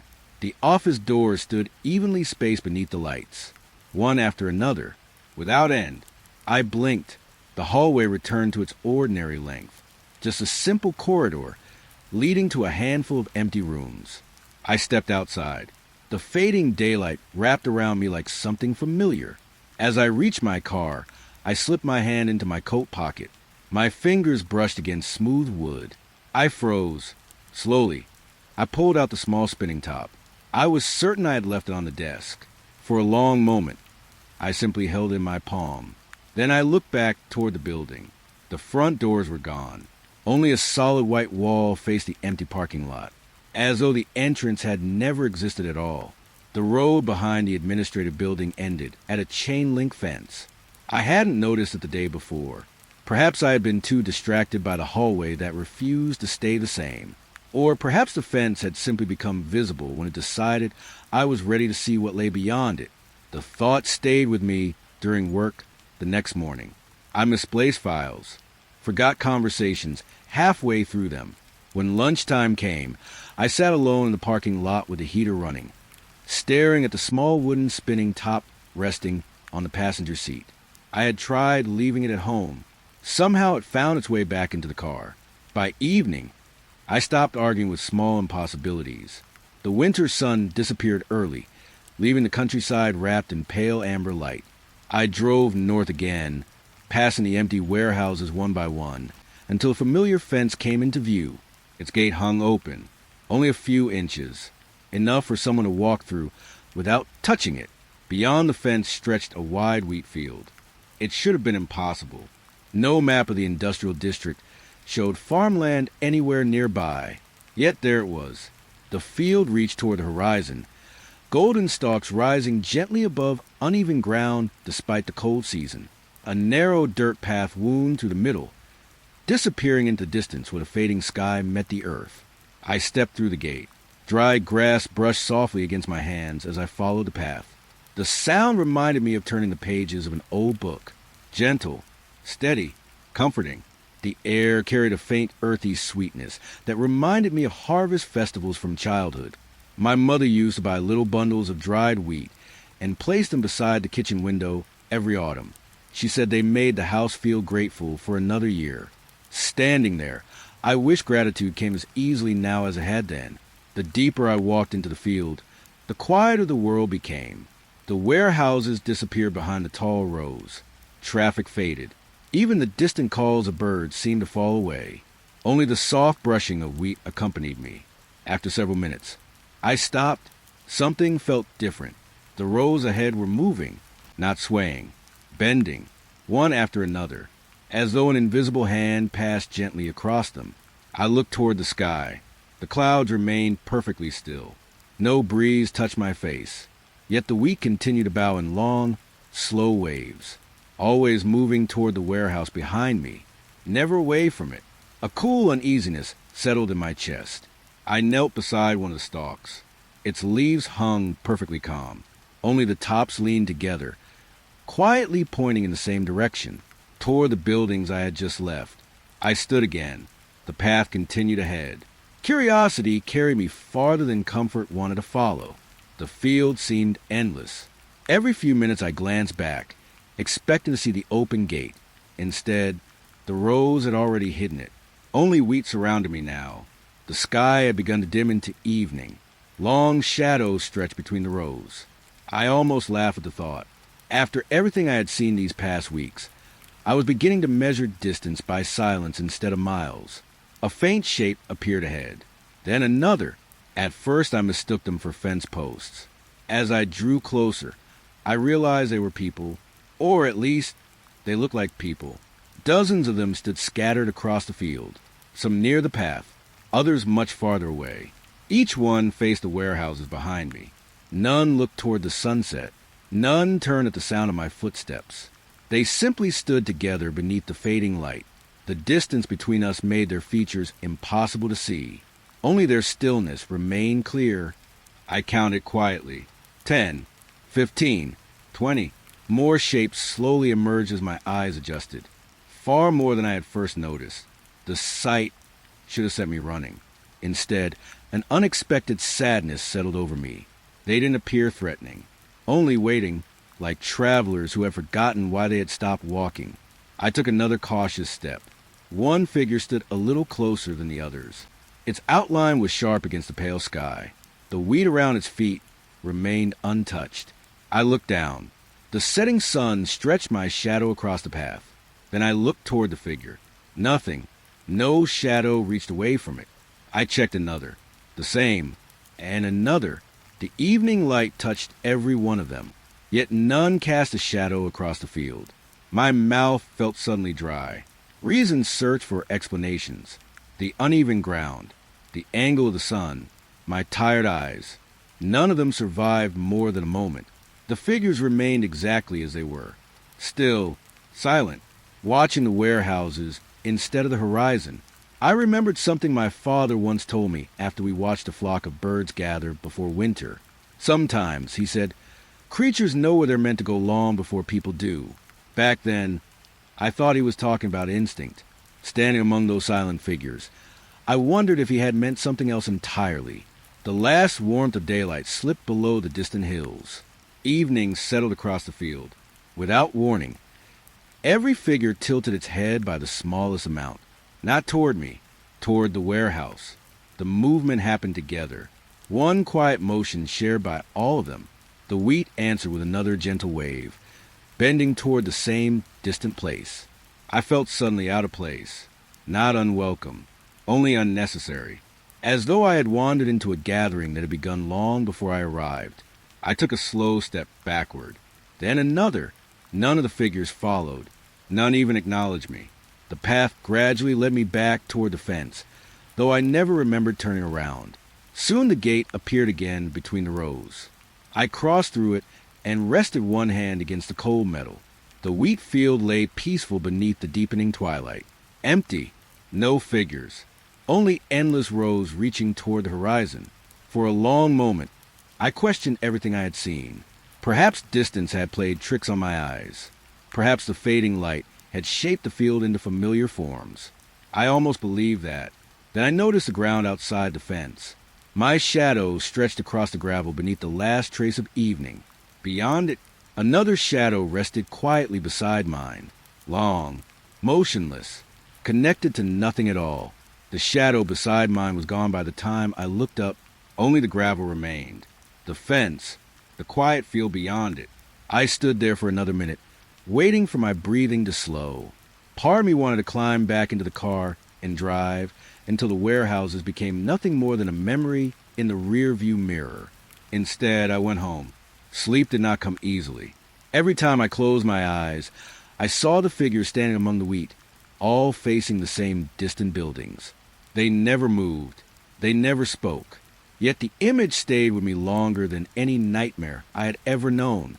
By morning, I had convinced myself to stop visiting abandoned places. That promise lasted until sunset. The warehouse district had become strangely familiar, not comforting, just familiar enough that avoiding it felt like leaving a sentence unfinished. I parked near the oldest building I had found so far. Its roof sagged beneath years of weather, and thick vines climbed across the brick walls until they disappeared beneath broken windows. A faded sign beside the entrance had become impossible to read, but someone had once painted a small white arrow pointing downward. I hadn't noticed it before. The arrow led through a narrow doorway near the back of the building. Inside, a staircase descended beneath the warehouse. The air grew cooler with every step. A faint smell of polish would drifted upward, carrying with it the dry scent of old varnish. It reminded me of the antique clock that stood in my grandfather's hallway. Every Sunday he polished his wooden case before winding it with brass key. He always smiled afterward. A clock deserves respect, he used to say. It carries time for people who forget to. The memory stayed with me as I reached the bottom. A single hallway stretched ahead. Bare concrete walls surrounded me, but the floor had been carefully swept, leaving no dust beneath my shoes. Small lamps fixed to the walls gave off a warm glow, though I couldn't see any wires feeding them. The hallway ended at a heavy wooden door. It stood slightly open. I pushed it gently. Beyond it waited a room larger than the warehouse above. Shelves lined every wall from floor to ceiling. Upon them rested hundreds of clocks. Tall grandfather clocks, small mantel clocks, round kitchen clocks, pocket watches displayed beneath glass. Every shape, every size. None of them made a sound. The silence settled over the room like a blanket. I walked slowly between the shelves. Each clock pointed to a different hour. Some displayed morning, others evening. A few had hands resting exactly at midnight. Not one of them was broken. They simply refused to move. I reached a narrow table in the center of the room. A tiny brass travel clock rested there by itself. Its face read 8:17. The same time my mother always arrived home from work when I was a child. I hadn't thought about that in years. A small smile found me before fading again. The room seemed filled with forgotten moments. Not memories. Moments. As though each clock had quietly chosen one instant and decided never to leave it. I wandered deeper into the collection. A grandfather clock stood against the far wall. Its polished case reflected the soft light. Inside, the pendulum hung perfectly still. Above it rested a handwritten tag. Waiting. Nothing else. No date. No explanation. Just that single word. I continued walking. The room seemed endless. Rows of clocks stretched beyond the reach of the lamps, disappearing into a darkness that somehow felt farther away than it should have. I stopped near a small shelf where several children's alarm clocks sat together. One of them had tiny stars painted around the numbers. It looked almost identical to the clock I had kept beside my bed growing up. Without thinking, I reached toward it. My fingertips brushed the cool metal. Tick. The sound was so quiet, I almost believe I imagined it. I looked around. Every other clock remained silent. Then another. Tick. A different shelf. Another clock. Tick. One by one, the clocks awakened. Not together. One after another. Like raindrops beginning on a roof before a storm. The room slowly filled with hundreds of different rhythms. Some quick. Some slow. Some so faint they barely reached my ears. The silence dissolved into careful layers of sound. I stood perfectly still. The ticking continued to spread. Every time I shifted my weight, another clock seemed to join the chorus. Eventually, the entire room breathed with quiet time. I realized something then. The clocks only started after I stopped moving. When I took a single step, the nearest clocks fell silent again. I froze. Tick. Another shelf awakened. I tested it once more. One careful step. Silence. I remained still. The ticking returned. My heartbeat quickened. The room seemed to be listening. Not to my footsteps. To my stillness. A strange thought entered my mind. Perhaps the clocks were measuring me instead of time. The idea should have sounded ridiculous. Instead, it felt strangely reasonable. I backed toward the door. Each careful step silenced another section of the room. When I paused, the ticking returned behind me. Soft, patient, no. I caught myself before the familiar word formed. Steady, quiet, unhurried. The sounds layered together until they became almost comforting. Almost. My hand found the edge of the doorway. Relief settled over me. Then, one clock remained silent. It rested alone upon a narrow shelf near the exit. Small, square. Its face was perfectly white. Its hands pointed straight upward. Midnight. As I watched, the minute hand moved, not forward, backward. 1 minute, then another. The ticking came with it. Slow, measured, each click pulling time the wrong way. The other clocks stopped all at once. The room became silent again. Only that single clock continued counting backward. I stepped into the hallway. The wooden door remained open behind me. I didn't look back. The polish would then follow me up the staircase, fading only after I reached the evening air outside. The sky had already turned dark. The warehouse stood exactly as I had left it. Nothing moved. Nothing waited. I climbed into my car and started the engine. The dashboard clock glowed softly. For a moment, I frowned. The numbers were wrong. Not broken. Simply earlier than when I had arrived. Only by a few minutes. Enough to make me doubt myself. I adjusted the time before driving away. The radio stayed off. The road remained empty. Yet every few miles, I found myself glancing at the clock again. Each time, it had quietly slipped back by another minute. The dashboard clock kept losing minutes for the rest of the drive home. Not enough to make the journey impossible. Only enough to make me question my own memory. By the time I reached my apartment, it was 12 minutes behind every other clock I owned. I changed it again before going to bed. When I woke the next morning, it matched the others perfectly. I stood in the parking lot for a long while, staring through the windshield. The clock hadn't fixed itself. Someone or something had. That thought stayed with me through the week. Work became easier because I stopped trying to explain what I had seen. Strange places have their own rules, and I was beginning to understand that my opinions mattered very little to them. The places simply continued, whether I believed in them or not. Friday evening arrived beneath a sky so overcast that darkness settled hours before sunset. I decided to leave town for the weekend. Nothing dramatic, just a long drive, a cheap motel, a different view from the window. Sometimes distance feels like medicine, even when it isn't. The highway carried me west through quiet farmland until the warehouses disappeared behind low hills. I drove for nearly 3 hours before finding a roadside motel with a faded vacancy sign glowing weakly beside the entrance. The parking lot held only 3 other cars. The office clerk handed me an old brass key instead of a plastic card. He smiled politely. Room 14. I thanked him and carried my overnight bag across the cracked pavement. The room looked exactly like every roadside motel I had ever visited. A narrow bed, a small television, a wooden dresser with one missing handle, heavy curtains covering a single window. The heater rattled quietly before filling the room with welcome warmth. Everything felt wonderfully ordinary. I unpacked slowly, placed my toothbrush beside the sink, hung my jacket near the door. For the first time in weeks, I felt as though I had stepped outside the strange pattern following me. I even laughed at myself. Maybe I had finally escaped. The bed smelled clean, fresh laundry, but underneath it lingered the faint scent of dried flowers, lavender, old enough to have faded into the fabric. It reminded me of the small cloth sachets my grandmother tucked into dresser drawers every spring. She believed pleasant smells stayed behind to comfort empty rooms after people left them. I hadn't thought about her in years. The memory made me unexpectedly calm. I switched off the bedside lamp. Outside, gentle rain tapped against the window. Sleep came quickly, too quickly. In the dream, I stood inside the hallway painted white. Only it wasn't empty anymore. Every office door stood open.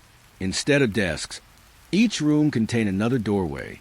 I walked through one, found another hallway, another door, another room. The pattern repeated until I no longer remembered which direction led back. Far away, I heard a single clock ticking, not loudly, just enough to guide me somewhere I didn't want to reach. I opened another door. The freight elevator waited inside, its doors already open. Beyond them stretched the wheat field. The silent figures still faced the warehouses. None turned toward me. Then someone knocked softly, not on a door, on a wooden crate. The sound echoed through the field. One knock, then another. The figures remained still. The knocking continued. Closer now. The dream faded. Knock. My eyes opened. The room was dark. For several seconds I remained completely still, listening. Rain whispered against the window. The heater had stopped. Nothing else. I closed my eyes again. Knock. This time it came from the wall beside the bed. Not the door. The wall. 3 gentle taps.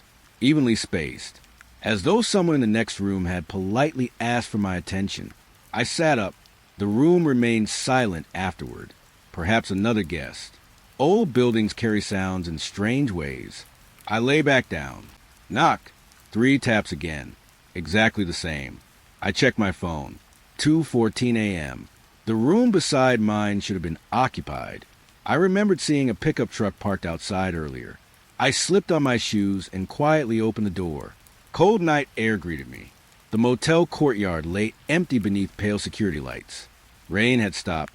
Water dripped slowly from the roof. I walked toward the neighboring room. Its curtains were open. The bed inside had been neatly made. No suitcase. No clothes. No sign anyone had stayed there. I looked toward the office. Its lights were off. Every window reflected only darkness. A strange uneasiness settled over me. I returned to my room, locked the door. The dried flower scent seemed stronger now, not unpleasant, only closer, as though someone had placed fresh lavender beneath the pillow while I had been outside. I sat on the edge of the bed. The knocking didn't return. Minutes passed. The silence became almost comforting again. Eventually, I lay back. Sleep found me without warning. The dream continued exactly where it had ended. No beginning. No explanation. I stood beside the freight elevator. The doors remained open. Beyond them, the wheat field stretched beneath a gray sky. The figures hadn't moved. One of them slowly raised an arm. Not toward me, toward a small roadside motel, standing alone at the edge of the field. Its vacancy sign flickered softly. Room 14. My room. I woke before dawn. The room was filled with a pale light that should have belonged to sunrise. I glanced toward the curtains. They glowed gently from outside. Relieved, I climbed out of bed and pulled them open. No sunlight waited beyond the glass. Only the empty parking lot beneath a colorless sky. The sun was nowhere to be seen. The world looked bright enough for morning, yet the horizon remained strangely blank. No golden light, no growing dawn, just a steady brightness without a source. I stood there for a long time. Eventually, I packed my bag, returned the brass key to the office. The clerk thanked me with the same quiet smile. As I reached my car, I paused. Did the sunrise happen yet? He looked at me with mild confusion. Then he glanced toward the sky. It hasn't, he said softly. It never does here. I drove away without asking another question. In the rear-view mirror, the motel grew smaller with every mile. Its windows reflected a morning that still hadn't begun. The motel disappeared behind me before noon. At least, I think it was noon. After leaving, every clock I passed seemed to disagree with the last one. The dashboard clock insisted it was nearly lunchtime. The clock outside a small gas station claimed it was only 9:30. My wristwatch had stopped sometime during the drive without my noticing. I stopped checking. Somewhere beyond the county line, I pulled onto a quiet overlook and switched off the engine. The silence settled gently around the car. Bare trees stood across the hillside, their branches reaching into a pale winter sky. A cold breeze carried the scent of dry leaves across the empty parking area. And for the first time in days, I felt far enough away to breathe without expecting something strange to happen. I reached into my coat pocket for my wallet. Instead, my fingers found a photograph. I frowned. I was certain it hadn't been there before. The paper felt old. Its edges had softened with age, and the surface carried the faint scent of aged leather mixed with settled dust. It reminded me of opening the cedar chest in my grandparents' attic, where forgotten family albums rested beneath folded blankets. I turned the photograph over. There was no writing, only the picture itself. It showed me standing outside the furniture warehouse. The second-floor window rested behind me. Dark, empty. I studied the image for several moments. I didn't remember anyone taking it. I almost laughed. Someone had probably snapped a picture from the road while I stood there staring at the building like a fool. It wasn't impossible, just unlikely. I slipped the photograph back into my pocket and continued home. The next morning, I found it lying on the kitchen table. I was sure I had left it inside my jacket. Curiosity finally won. I picked it up again. Something had changed. The warehouse remained in the background. I still stood in the foreground. But now behind me, near the loading dock, stood a single dark figure, far enough away that I couldn't see its face, close enough that I knew it hadn't been there before. A quiet uneasiness settled over me. I compared it to memory in my mind. Yesterday's photograph had shown nothing. I was certain of it. I checked the back again. Still blank. No date. No name. Nothing. That evening I placed a photograph inside a desk drawer before going to bed. I wanted to prove something to myself. If it changed again, it wouldn't be because I kept staring at it. Morning arrived beneath low gray clouds. The photograph waited exactly where I had left it. I opened the drawer. The paper smelled the same. The warehouse remained. So did I. But another figure had appeared. This one stood much closer, not beside the loading dock, directly behind my shoulder. My heartbeat slowed rather than quickened. Fear had become something quieter these past weeks.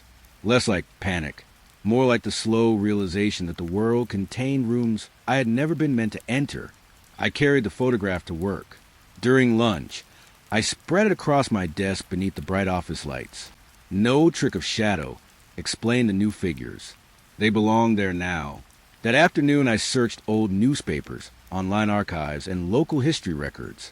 The furniture warehouse appeared only a handful of times. Business openings, tax records, a warehouse fire that never spread beyond one storage room. Nothing else. No mention of disappearances. No stories matching the strange places I had visited. It was as though every impossible thing had quietly slipped between official records. Days passed. Each morning brought another change. One more shadow person. Sometimes standing near the building. Sometimes halfway between the warehouse and me. Never moving while I watched. Only arriving after another night had passed. By the end of the week, there were 6 of them. They never faced a camera. Always me. Always standing somewhere behind me. I stopped showing the picture to anyone. What would I have said? That invisible people were patiently. No.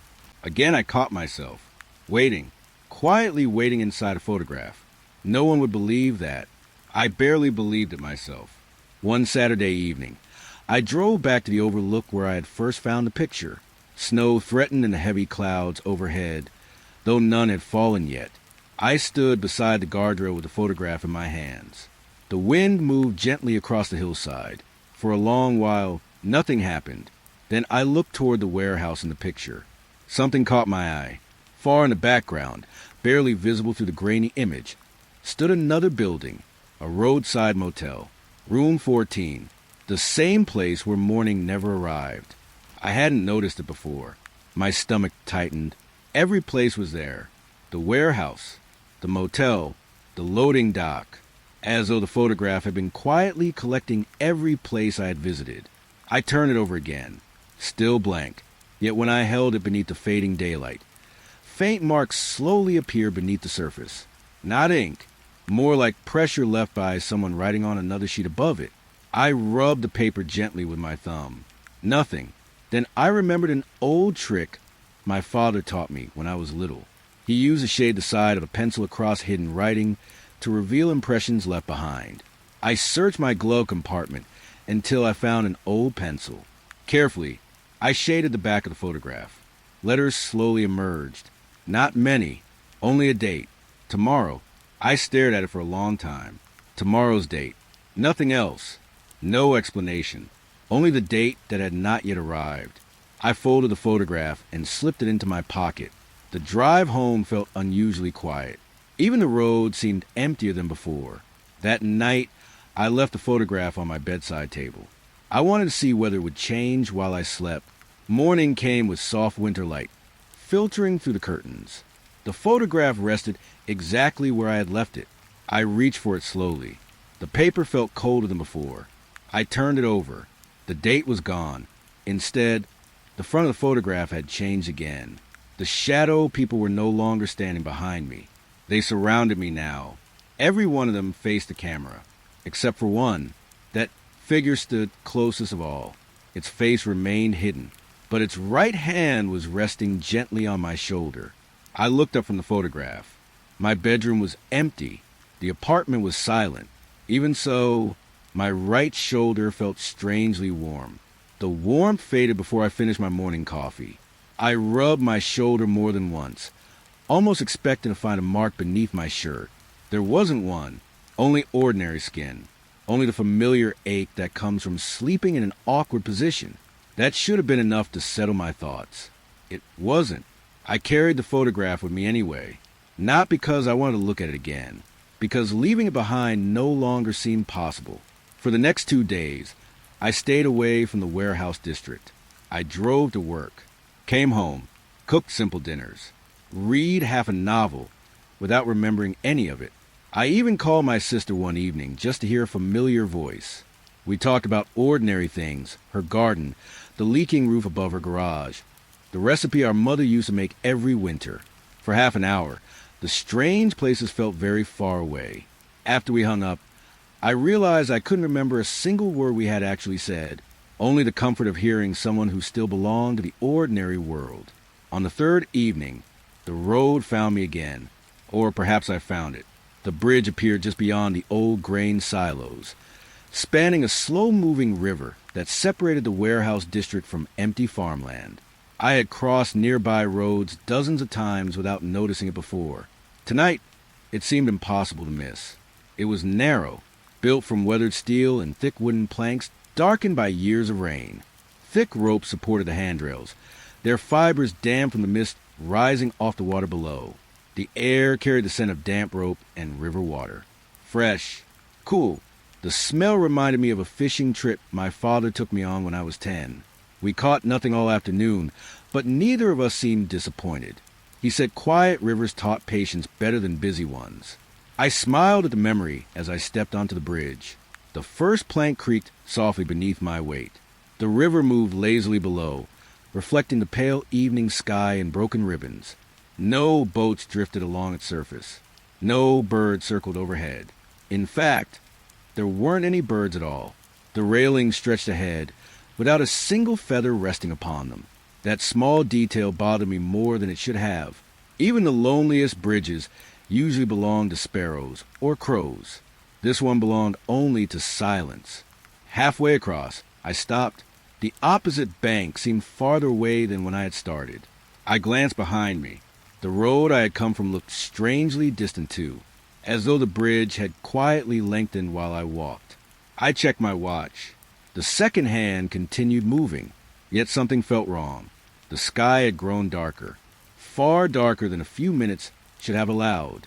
I frowned and slipped the watch back beneath my sleeve. Perhaps I had simply lost track of time again. That had become easier lately. I continued walking. The wooden planks echoed gently beneath my shoes. One step, another, then another set of footsteps answered. Soft, perfectly timed with mine. I stopped. The sound stopped. I waited.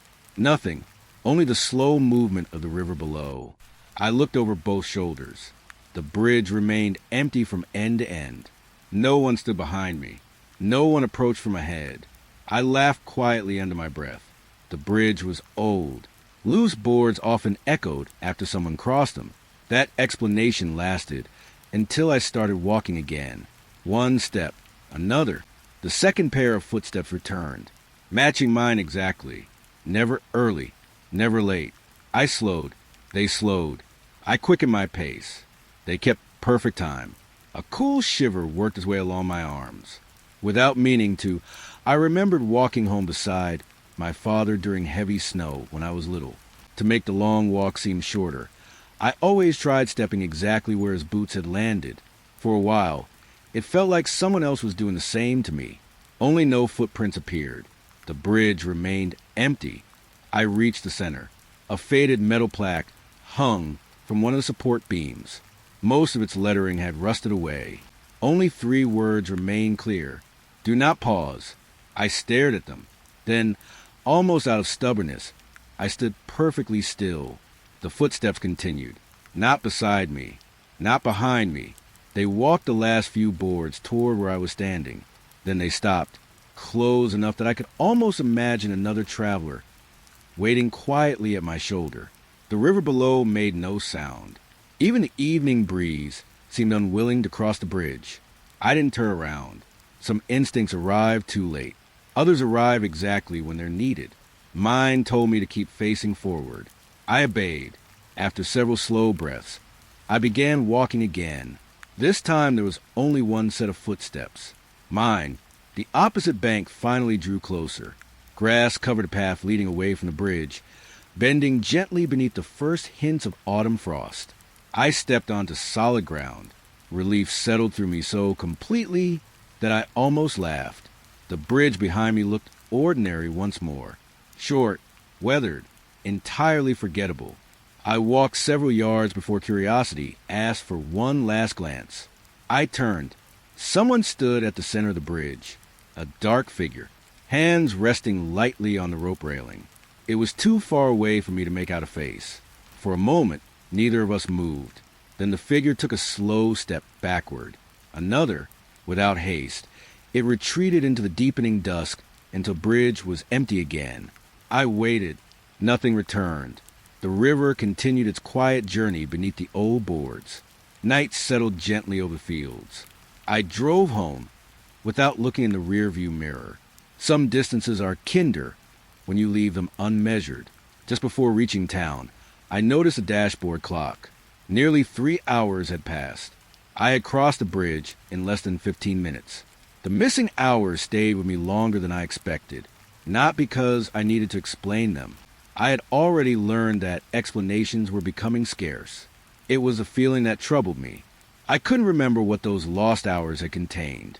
There was no blank space in my thoughts, only the quiet certainty that something had happened without asking permission to become a memory.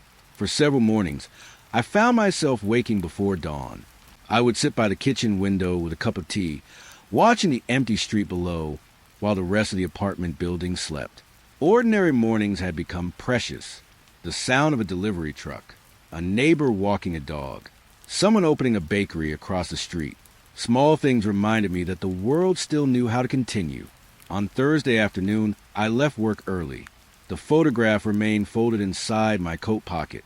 I no longer checked whether it had changed. If it wanted me to notice something, it always found a way. The town library stood only a few blocks away. It was one of the oldest buildings still in regular use, built from red brick with tall windows that caught the afternoon light. I had visited countless times as a child, mostly because my mother believed every rainy day deserved a book. She always wandered toward the history shelves. I always disappeared into stories about explorers. Some habits stay hidden for years before quietly returning. The librarian recognized me. She smiled warmly but looked a little puzzled. You've been asking unusual questions lately. I suppose I have. She nodded toward the back of the building. If you're looking for old town records, the archive is downstairs. I thanked her. The staircase leading below the library was narrow and lined with worn wooden shelves. The deeper I descended, the cooler the air became. The smell of old paper drifted upward, not dusty, just gently aged, mixed with the faint scent of cedar from the shelving. It reminded me of opening my first library card inside this very building decades ago. For a moment, everything felt wonderfully familiar. The archive occupied a long underground room filled with tall shelves. Gray storage boxes stretched into the distance, each labeled with neat handwriting. Birth records, property maps, town council minutes, school registers. Everything had been carefully preserved. A small reading lamp waited on a wooden table near the entrance. I switched it on. Its warm light spread across the nearest stack of files. Silence settled comfortably around me. Unlike the warehouses, this silence belonged to people who respected books, not secrets. I searched through town records for nearly an hour. Old newspaper clippings, building permits, employee lists. Every road seemed to lead back toward the warehouse district, yet none explained why. As I slid another storage box from the shelf, something unusual caught my attention. A thick leather-bound volume rested alone behind the others. There was no title on its spine, only my surname embossed in faded gold. I stared at it for several seconds. Slowly, I pulled it free. The cover felt warm despite the cool room. Inside, neat handwriting filled every page. The first entries described familiar events. My first day of school. The afternoon, I broke my arm falling from a bicycle. The family vacation we took to the coast when I was 12. Tiny details no stranger should have known. My hands became strangely steady. I kept reading. The entries continued through high school, college, my first apartment. Every page described moments from my life. Not perfectly, just accurately enough to leave no room for coincidence. I reached the final written chapter. Its title read, "The Bridge Nobody Crosses." I had lived it only 3 days earlier. The words matched my memory almost exactly. Even the faded plaque, even the footsteps. A chill settled quietly over me. There were more pages, unwritten ones. I turned to the next chapter. The title waited at the top, "Snow Inside the Warehouse." The rest of the page remained blank, except for one sentence. He doesn't believe it until he sees the footprints. I closed the book. My breathing sounded unusually loud inside the archive. Perhaps someone had played an elaborate joke. Perhaps I had found a notebook of an impossible writer. Neither explanation felt convincing. I returned the book to the shelf, then paused. No, I couldn't leave it there. I reached back. The space behind the storage boxes was empty. The book had disappeared. Only ordinary archive files remained. I searched twice, then a third time. Nothing. A faint click echoed somewhere deep in the room. The reading lamp flickered once. I looked down the long rows of shelves.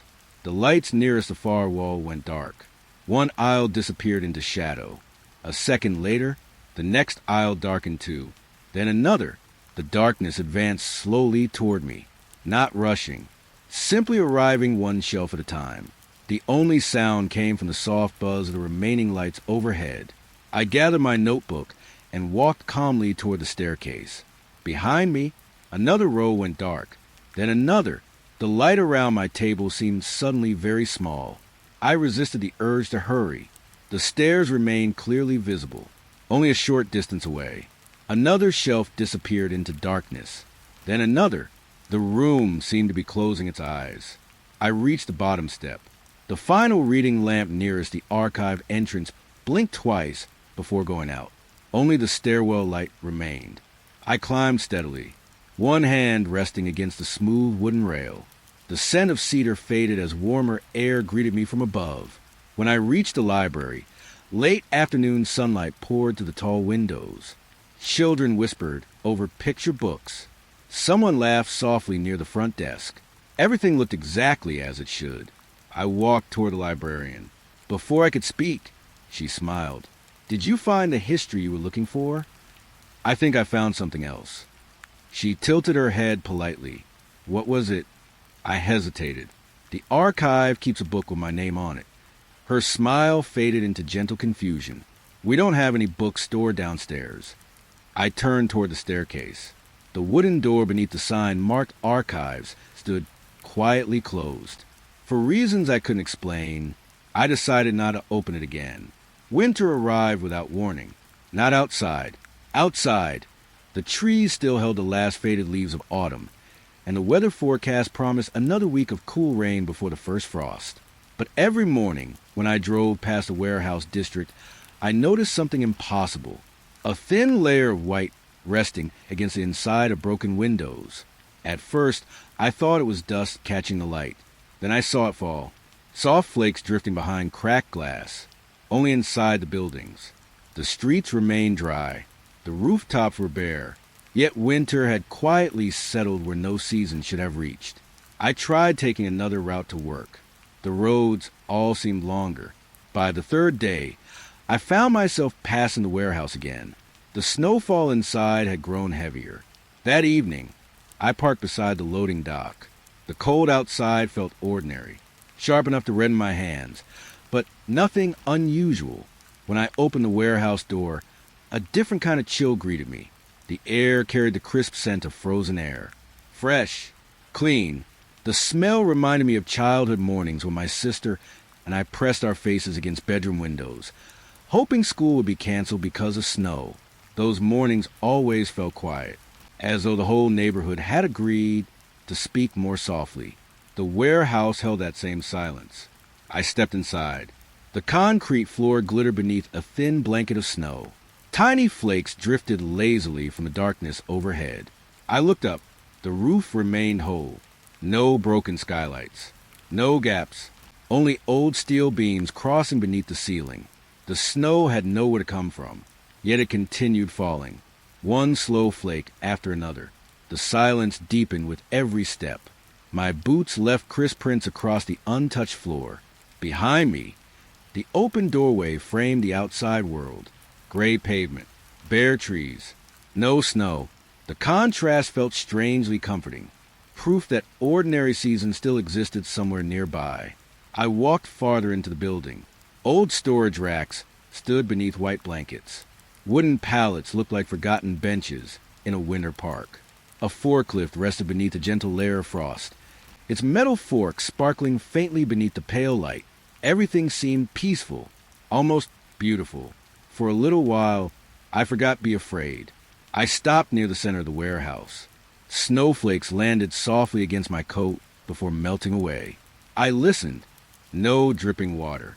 No distant machinery. Only the quiet whisper of flakes settling onto old concrete. Then I noticed something beside my footprints. Another trail. Fresh. Clear. Footprints leading across the snow. They circled me once. Slowly. Carefully. I frowned. I hadn't heard anyone. The prints weren't mine. Their shape was slightly longer, narrower. I followed them with my eyes. They completed a perfect circle around where I stood. Then they continued away. Only a few steps. After that, they ended. Not gradually. Not beneath a doorway. Simply stopped. The untouched snow stretched ahead, without another mark. I knelt beside the final print. Its edges remained sharp. Whoever had made it couldn't have been far ahead. Yet there was nowhere to hide. The open floor stretched in every direction. I stood again. My own breath drifted gently through the cold air. A memory surfaced unexpectedly. My father once told me that fresh snow always reveals the truth. You can hide from people, he said during one winter walk. But snow remembers where everyone has been. Standing inside that impossible warehouse, I wondered what happened when snow remembered someone who wasn't there anymore. I took another cautious step. Crunch. The sound echoed softly. Another step. Crunch. The warehouse answered with silence. Then a new footprint appeared beside mine, not forming from a step, appearing. The snow gently pressed downward as though an invisible shoe had settled into it. I froze. Another print formed ahead, then another, one at a time, moving calmly away from me. No body, no sound, only fresh impressions quietly arriving in untouched snow. I watched until the trail disappeared behind an old row of shelves. My legs refused to move. Curiosity eventually overcame them. I followed. The shelves stood empty except for scattered wooden crates. The trail continued beyond them, always one fresh print ahead of the last. Never hurried, never stopping, as though someone expected me to keep walking. The snowfall thickened. Large flakes drifted between the shelves, softening every corner of the room. Soon the entrance door disappeared behind the white curtain. Only pale light remained. The footprints slowed, then circled me again. This time the circle felt smaller, closer. I turned slowly. Nothing, only snow. Another print appeared directly beside my left boot, close enough that I could have reached down and touched it. My hand stayed at my sides. The trail wandered away once more, then stopped completely. The snowfall eased. Silence returned. I looked down. My own footprints led back toward the entrance, or they should have. Instead, dozens of footprints surrounded me, large, small, some deep, some barely visible. They crossed one another in quiet patterns. Every trail curved around where I stood. None of them led away. I counted as many as I could.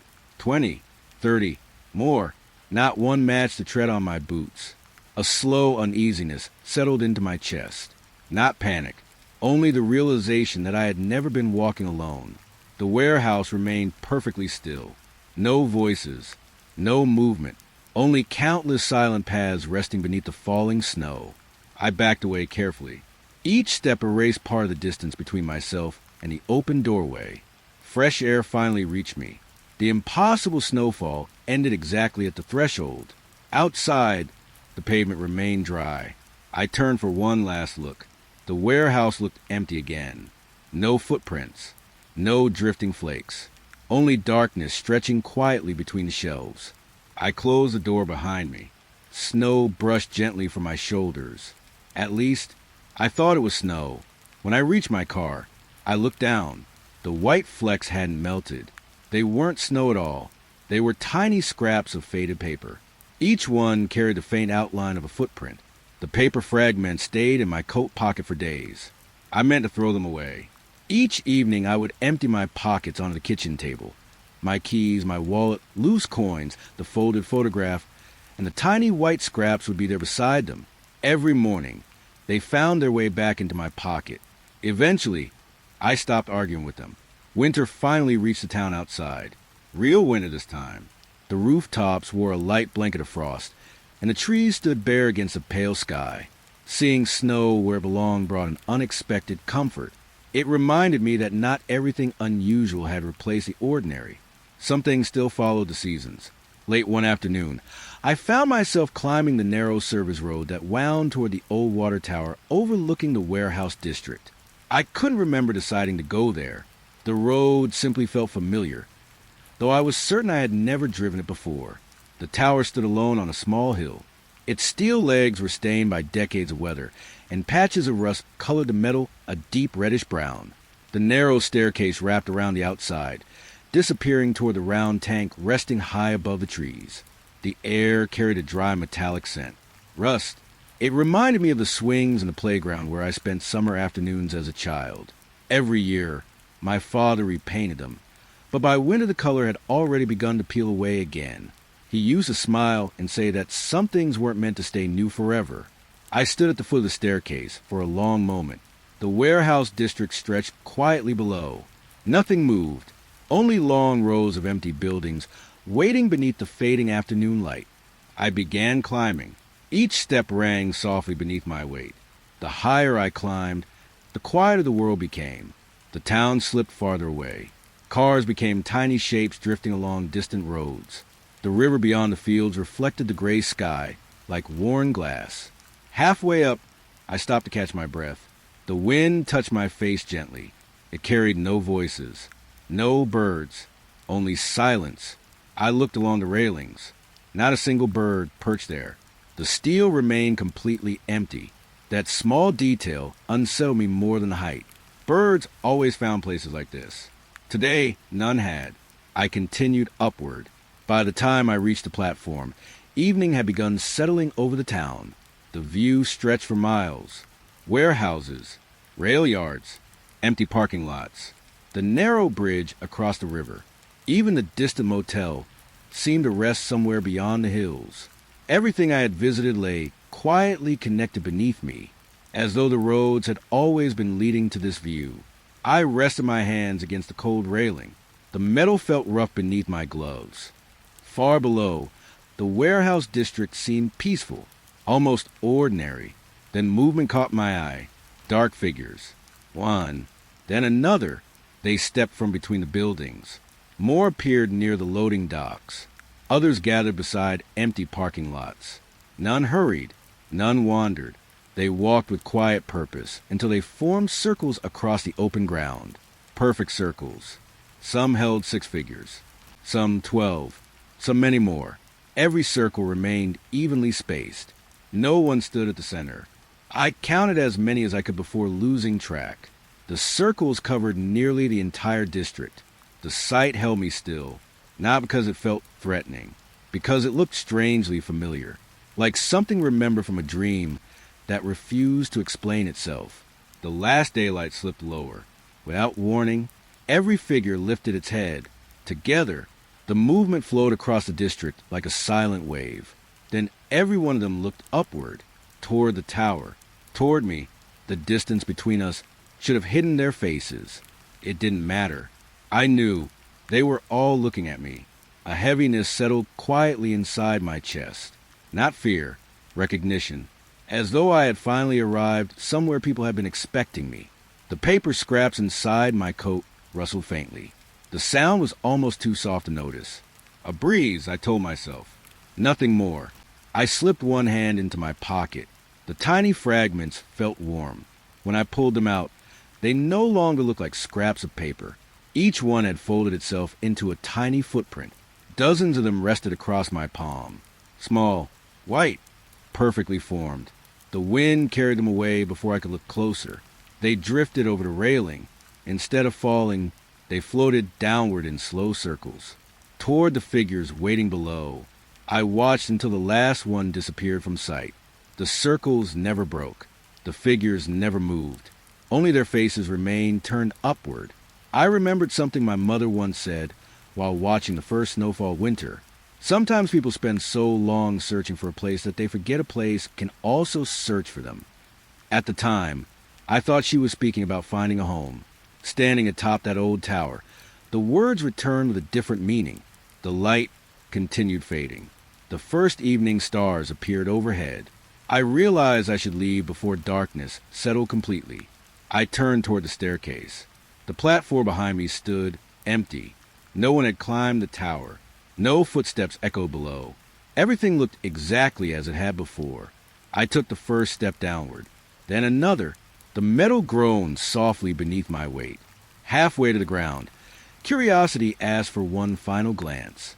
I looked back across the warehouse district. The circles were gone. The empty street stretched peacefully between silent buildings. Nothing remained to suggest anyone had ever been there. Relief found me for only a moment. Then I noticed a shadow beneath the tower. The evening light stretched it far across the frozen grass. It wasn't mine. Someone else's shadow rested beside it, looking up, waiting for me to finish climbing down. By the time I reached the ground, the second shadow had disappeared. I stood beside the old water tower for several minutes, listening to the evening settle over the empty fields. The grass stirred lightly in the breeze. Somewhere far away, a truck rolled along the highway before its sound faded into the distance. Everything felt ordinary again. That frightened me more than the impossible things. The ordinary never lasted very long anymore. I drove home beneath a sky filled with low clouds. The warehouse district slowly disappeared behind me. Yet I caught myself checking the rearview mirror more often than the road ahead. Nothing followed. Only darkness. Only quiet streets. For nearly a week, life settled into a rhythm that almost resembled normal. Work, home, dinner, a book before bed. The photograph stayed folded inside the kitchen drawer, and I resisted the urge to see whether it changed again. Some evenings, I even convinced myself that whatever had begun with the glowing window had finally reached its end. Then, one rainy Saturday afternoon, the letter arrived. No stamp, no return address, only my name written neatly across the front. The paper felt unusually thick. Inside was a single sheet. No greeting, no signature, only a hand-drawn map. The roads looked familiar. The warehouses, the river, the bridge. At the very center of the map, someone had drawn a small circle around one building. Beneath it, only 2 words appeared. Bell Tower. I searched every town map I owned. No such place existed. Even the old planning records from the library mentioned nothing. Yet something about the drawing felt undeniably accurate. By evening, I was driving again. Rain had stopped only an hour earlier, leaving the streets dark and shining beneath the fading light. Water gathered in broken pavement, reflecting rows of abandoned warehouses. As I followed the route marked on the map, the farther I drove, the quieter everything became. Eventually, the road narrowed into a lane I had somehow never noticed. Trees leaned close along both sides. Their bare branches formed a tunnel above the car. At the end of the lane stood a warehouse unlike the others. Smaller, older, almost hidden beneath climbing vines. Its front doors hung open. A faint light waited somewhere inside. I folded the map and slipped it into my pocket. The building welcomed me with cool air, carrying the faint scent of rain and age. Not dampness, not decay, just old metal that had spent countless seasons waiting. The entrance hallway was empty.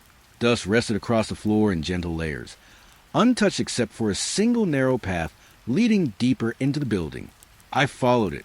The footsteps I left behind seemed strangely quiet, almost unwilling to disturb the silence. The hallway opened into a wide circular room. Its ceiling disappeared into darkness high above. At the center stood a wooden frame, supporting a single bronze bell. It wasn't large, only big enough that one person could have rung it by hand. Green patches of age covered parts of the metal. The bell carried no inscription, no date, nothing to explain why it had been placed here. I stepped closer. The air smelled faintly of old bronze mixed with recent rain. The scent reminded me of coins my grandfather kept inside a glass jar on his dresser. Whenever I visited, he let me choose one to add to my small collection. He always said old metal remembered every hand that had held it. Standing before the bell, I wondered how many hands it remembered. A thick rope hung from the clapper. Its fibers looked almost new. I reached toward it, then stopped. A strange certainty settled over me. The bell wasn't waiting to be pulled. It was waiting to be answered. I lowered my hand. The room remained perfectly still. No breeze reached the hanging rope. No water dripped from the ceiling. Only quiet surrounded me. Without thinking, I spoke my own name, barely above a whisper. The sound disappeared into the high ceiling. For one heartbeat, nothing happened. Then the bell rang. Once, a single clear note rolled gently through the room. Deep, warm. The sound didn't feel loud. It felt endless. The vibration passed through the wooden floor beneath my shoes before fading into the walls. I waited for the echo to disappear. It didn't. The bell itself had fallen silent. Yet somewhere beyond the room, the same note continued, fainter now, as though distant hallways were repeating it one after another. I listened. The echo drifted farther away, then returned, not louder, only closer. I stepped back. The rope hadn't moved again. The bell remained perfectly still, yet the sound lingered around me. A memory surfaced quietly. When I was little, my father took me hiking through the hills after a summer storm. We shouted into a wide valley just to hear our voices come back. He laughed when the echo answered. Some places, he told me, never forget a name once they've heard it. I hadn't thought about those words in years. Now they settled heavily inside me. The echo continued, soft, steady. It no longer sounded like a bell. It sounded almost like breathing through a great empty building. I walked slowly around the circular room. The note followed me, never louder, never fading completely. Near the far wall stood a narrow doorway I hadn't noticed before. Beyond it stretched another hallway. The echo drifted from somewhere deep inside. I considered following it. Instead, I remained where I was. Not every invitation deserved an answer. The decision brought unexpected relief. I turned toward the entrance. The hallway back looked exactly as I remembered, calm, empty. As I reached the doorway, the echo finally changed, not into another sound, into many. One note became dozens, each slightly softer than the last. They overlapped until the warehouse seemed filled with distant bells, all repeating the same single ring. None of them belonged to the bronze bell behind me. I stepped outside. The evening air felt warmer than before. Rainwater still clung to the trees lining the narrow lane. The strange echoes continued behind me, not loud enough for anyone else to notice. only loud enough that I couldn't mistake them. I climbed into the car and started the engine. The sound followed me all the way back to town. At the first traffic light, I switched on the radio. Music filled the silence. For a few moments, the echo disappeared beneath it. Then the song ended. The radio announcer never spoke. Instead, the speakers carried the fading sound of a single bronze bell. One ring, still traveling, still returning, long after it should have ended. I stopped visiting the warehouse district after the bell, not because I felt safe, because something inside me had changed. For weeks, I had believed I was searching for answers hidden inside abandoned buildings. After the bell rang, I began to wonder if the buildings had been searching for me instead. The thought stayed quietly in the background of everything I did. I went to work, bought groceries, watered the little plant beside my kitchen window that somehow continued growing despite my forgetfulness. Life kept moving. I tried to do the same. The photograph remained hidden inside a drawer. I never opened it again. There were some changes I no longer wanted to witness. One evening, I came home later than usual. Fresh laundry waited inside the basket by the bedroom door. The clean cotton carried the familiar scent of soap, company enough to remind me of Sunday afternoons when my mother hung clothes outside to dry beneath bright summer skies. Home had always smelled like clean fabric, warm meals, open windows. Tonight, something else lingered beneath it. Still air, not stale, not unpleasant. Just a strange scent of a room that had been waiting too quietly. I unlocked the apartment door. Everything appeared exactly where I had left it. The lamp beside the sofa, the stack of books on the coffee table, my jacket hanging beside the entrance. Nothing had been disturbed, yet the silence felt different, as though the apartment had grown used to someone else's company while I was away. I set my keys in their usual place. The sound echoed more softly than it should have. For a while, I wandered from room to room, doing ordinary things. Boiling water for tea, straightening a chair, opening the living room window for a little evening air. Small routines have a way of convincing the mind that everything is normal. I almost believed them, until I walked past the hallway mirror. Something caught my eye. I turned back. My reflection stood exactly where I expected. The hallway stretched behind me. Except, it wasn't my hallway. Behind my reflection stood a row of tall warehouse windows. Their cracked glass reflected pale evening light. I looked over my shoulder. Only the apartment wall. I faced the mirror again. The warehouse remained. A quiet uneasiness settled over me. I stepped closer. The glass felt cool beneath my fingertips. My reflection copied the movement perfectly. Behind it, nothing changed. The windows stayed exactly where they were. One of them carried the same narrow frame as the second-floor window that had first caught my attention months ago. Dark, waiting. I closed my eyes for a moment. When I opened them again, the mirror reflected my ordinary hallway. I laughed softly. The sound felt forced. Too many sleepless nights. That had to be it. I made my tea, carried it into the living room. The evening news played quietly on television, though I couldn't remember anything the announcer said. Rain began tapping against the windows outside, a peaceful sound, one I had always loved. The apartment slowly relaxed around me. By bedtime, I almost forgot about the mirror. Almost. The bathroom light remained on as I brushed my teeth. Without thinking, I glanced toward the medicine cabinet. The mirror reflected me, the sink, the doorway, and behind me, warehouse windows again. More of them this time, stretching far beyond where my bedroom should have been. I lowered the toothbrush. The reflection remained perfectly calm. Then I noticed movement. Someone stood inside one of the windows, too distant to recognize. Only a quiet outline resting behind a dusty glass. It didn't wave. It didn't knock. It simply waited. I turned around. The bathroom stood empty. The bedroom doorway remained exactly where it belonged. Nothing else. When I faced the mirror again, the figure had moved to another window. Closer, not walking, simply appearing there instead. A memory returned unexpectedly. When I was a child, I used to play hide and seek with my sister by watching her reflection in hallway mirrors before she found me. She always laughed when I cheated. Tonight, the memory brought no comfort. I stepped backward. The figure remained inside the warehouse. Another outline appeared beside it. Then another. Window after window, slowly filled with silent shapes. None of them looked toward one another. Every face remained turned toward me. The apartment lights flickered once. Only once. When they steadied again, the mirror reflected my ordinary bathroom. Empty. Quiet. I stood there for several long breaths before switching off the light. Sleep came slowly. Dreams stayed mercifully distant. Morning arrived beneath gray skies. Sunlight filtered gently through the curtains. Everything felt wonderfully normal.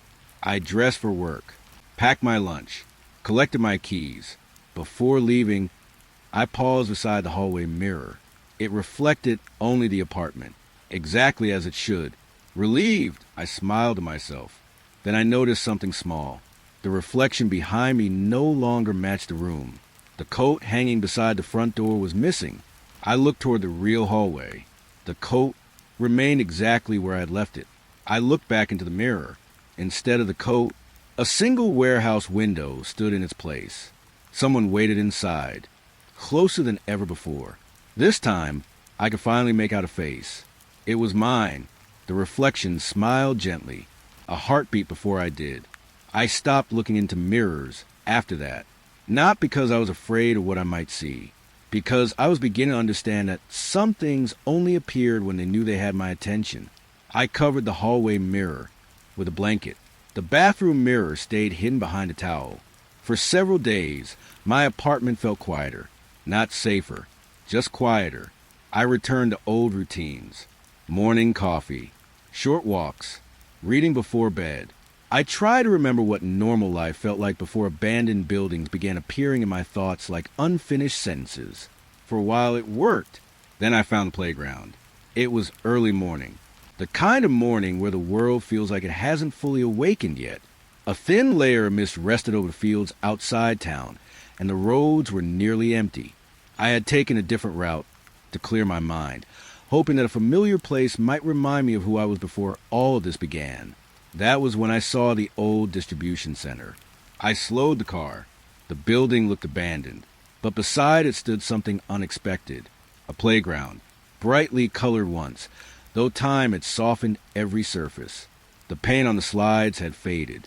The wooden fence surrounding it had begun to gray from years of weather. A small sign near the entrance was nearly unreadable. The name of the playground had been worn away. Only a few letters remained. I parked nearby. For several minutes, I watched from the car. Nothing moved. No children. No parents.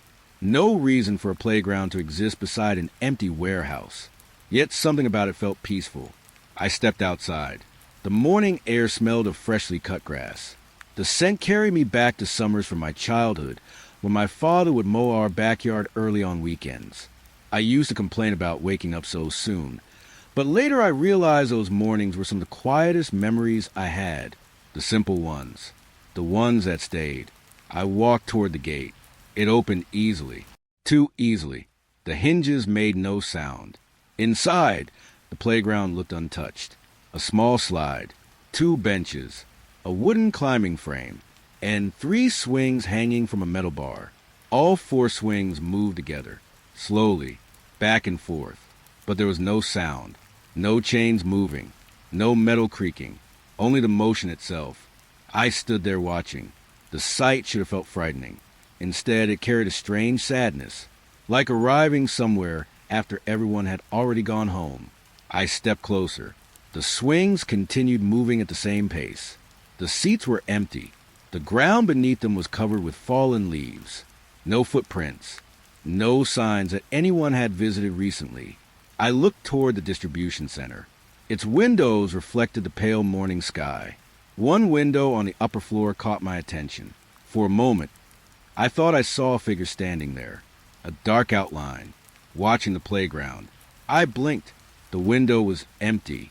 I looked back at the swings. They had stopped, all at once. No slowing down, no final movement, just stillness. A quiet feeling settled over me. Not fear, something closer to grief. I walked toward the fence at the far end of the playground. Beyond it stretched an empty field. The morning light rested across the grass. Then I heard it, children laughing, soft, distant, coming from somewhere beyond the fence. I froze. The sound carried no sadness, no fear, just the simple laughter of children playing. The kind of sound that belongs to sunny afternoons and open windows. I moved closer. There was nothing beyond the fence, only tall grass, an empty field, no houses, no road, no people. The laughter continued. I searched the field carefully. Nothing moved. I thought about calling out, asking who was there, but something stopped me, a feeling I had learned to trust. Some doors are not dangerous because of what stands behind them. They are dangerous because they invite you to enter. I stepped away from the fence. The laughter faded, not like a sound moving away, like a memory becoming quieter. I looked back at the playground.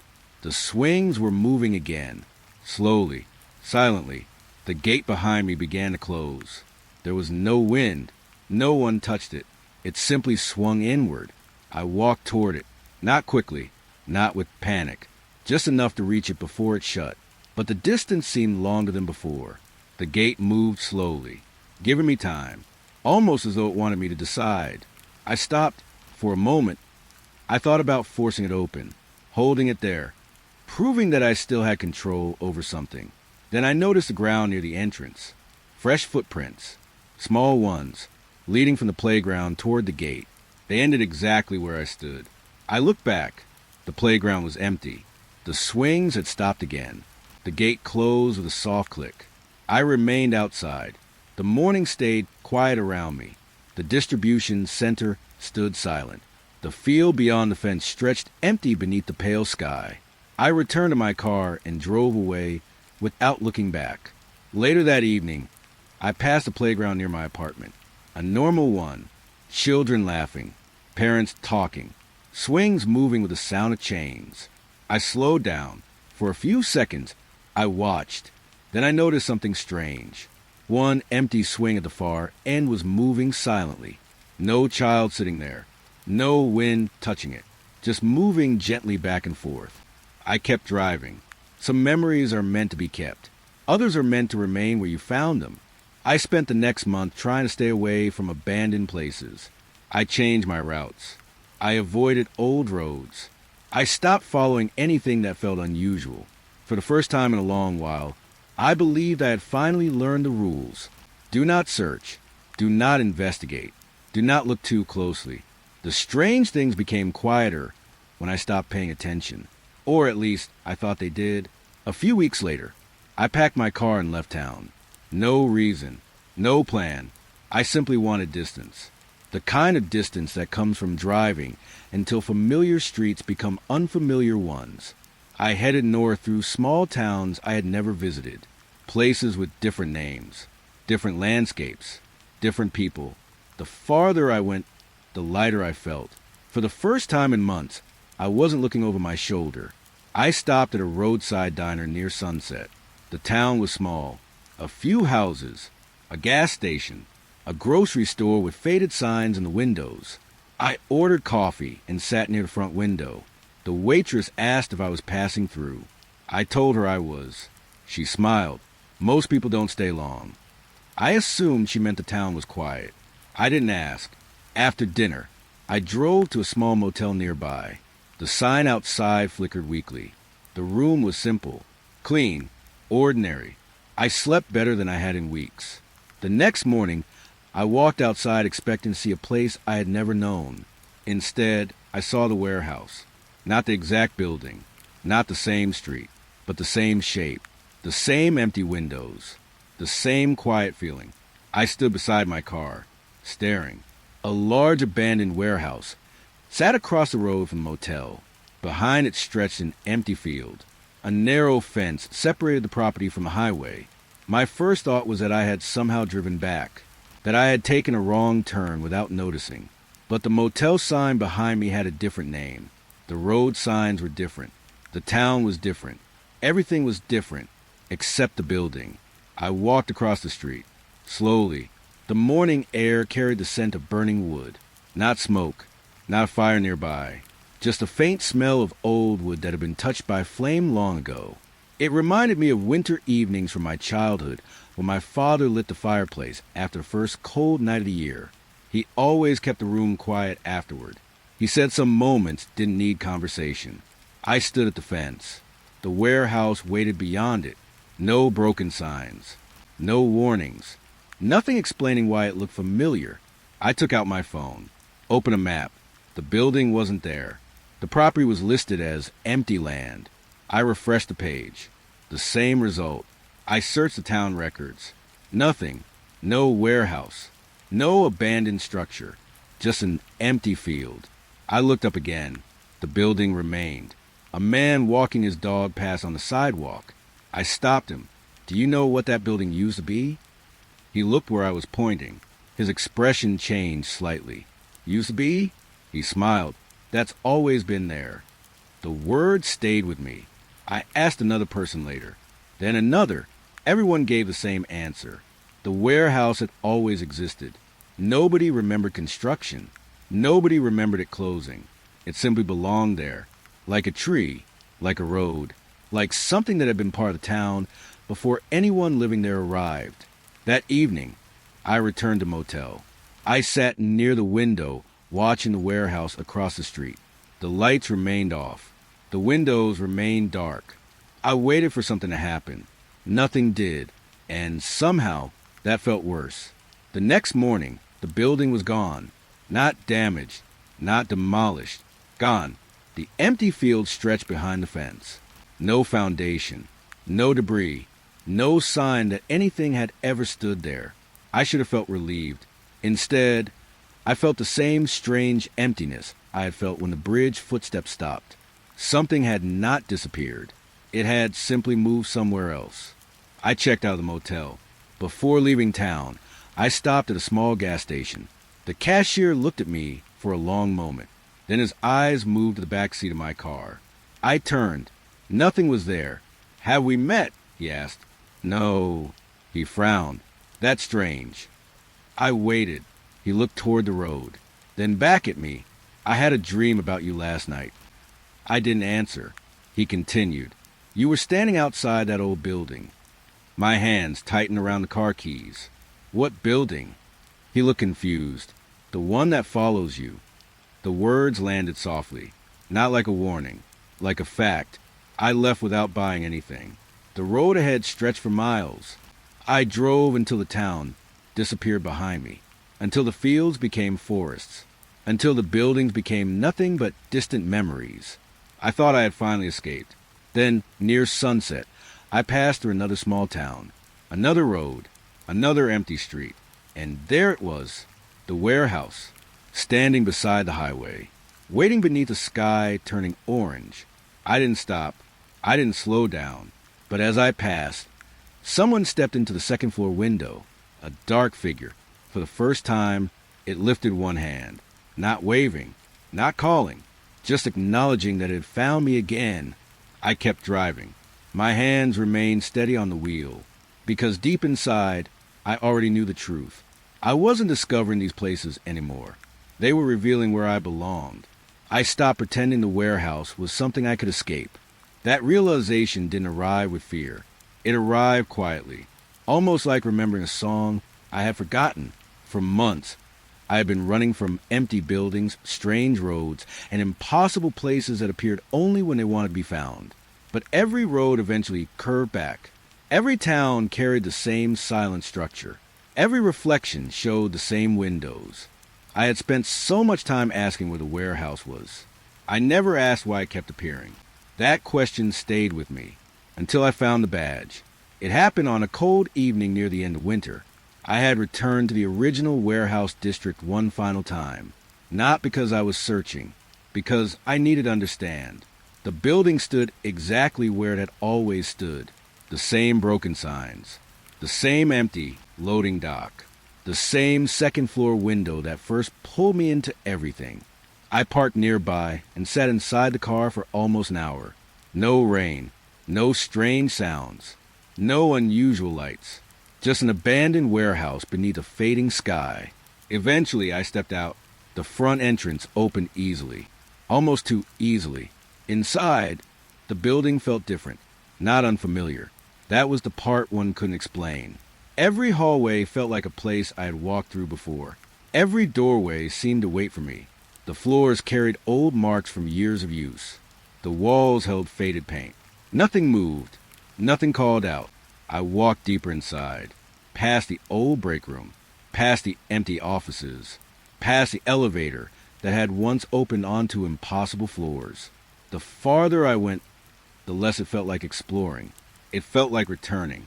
At the end of a narrow hallway, I found a small employee locker room. Rows of metal lockers stood against the wall. Most were open, empty, forgotten. One locker near the corner was closed. A small tag hung from the handle. My name. I stood there without moving. The tag looked old. The plastic had faded. The edges were worn from years of handling. I opened the locker. Inside was an employee badge. The photograph on it was mine. Not a picture that looked similar. Not someone with the same face. Mine. The same eyes. The same expression. The same small scar above my eyebrow from when I fell as a child. I picked up the badge. The plastic smelled faintly of old paper and dust. A strange smell, but familiar, like old notebooks stored away in a forgotten drawer.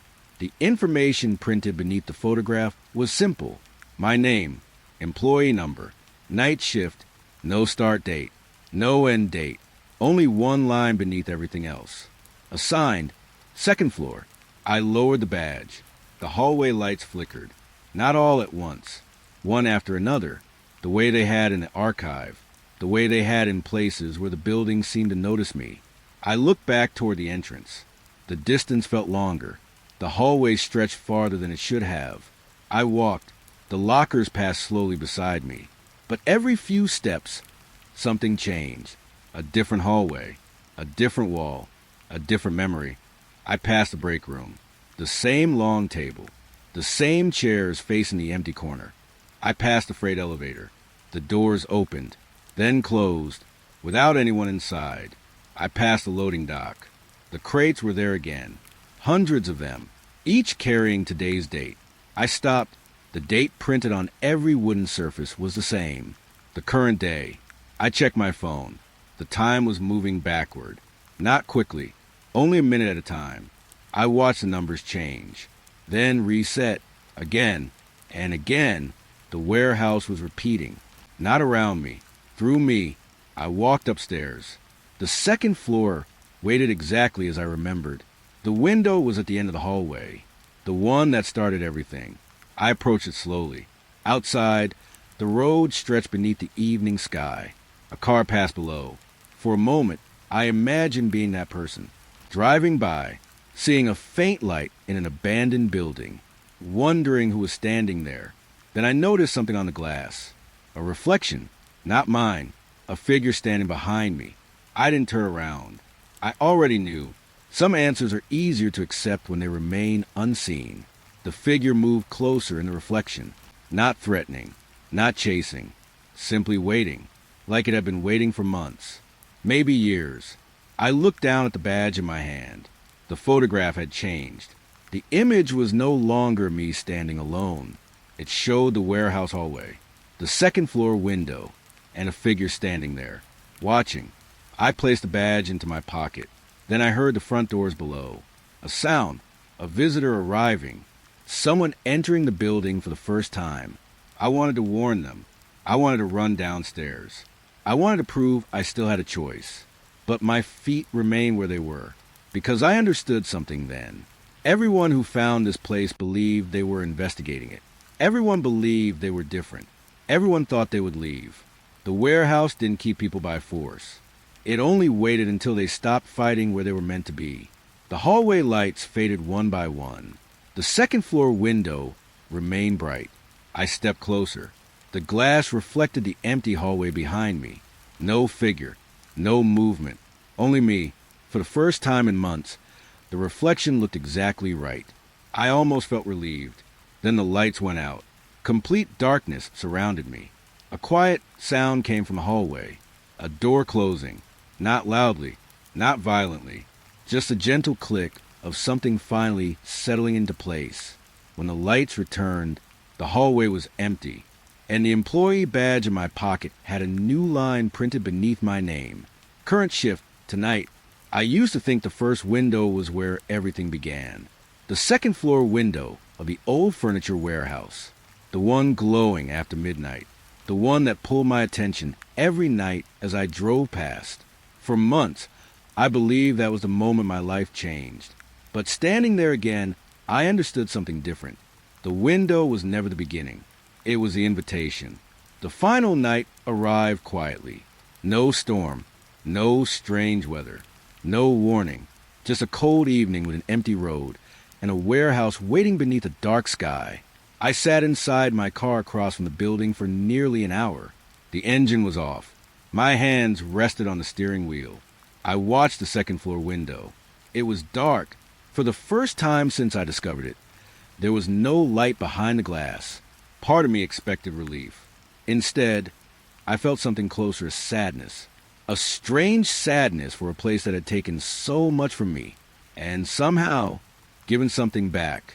I thought about the person I had been before all of this. Someone who drove home after work without wondering whether reflections were real. Someone who believed empty buildings were simply empty. Someone who never questioned why certain places felt like they remembered him. That person felt far away now, almost like someone I had known long ago. I stepped out of the car. The night was quiet. The parking lot was empty. The warehouse door stood open, waiting. I walked inside. No fear followed me. That surprised me. For so long, I had expected the final moment to feel terrifying. Instead, it felt familiar, like returning to a house where I had once lived. The entrance hallway looked exactly the same. The old paint, the empty offices, the silent rooms. But something was different. The building no longer felt like it was hiding from me. It felt like it was finished hiding. I walked toward the stairs. Each step carried me closer to the window that had started everything. Along the way, I passed the places I remembered. The break room, the freight elevator, the archive door, the hallway painted white. Each one felt like a chapter already read, not forgotten, just complete. When I reached the second floor, the hallway stretched ahead. At the end waited the window.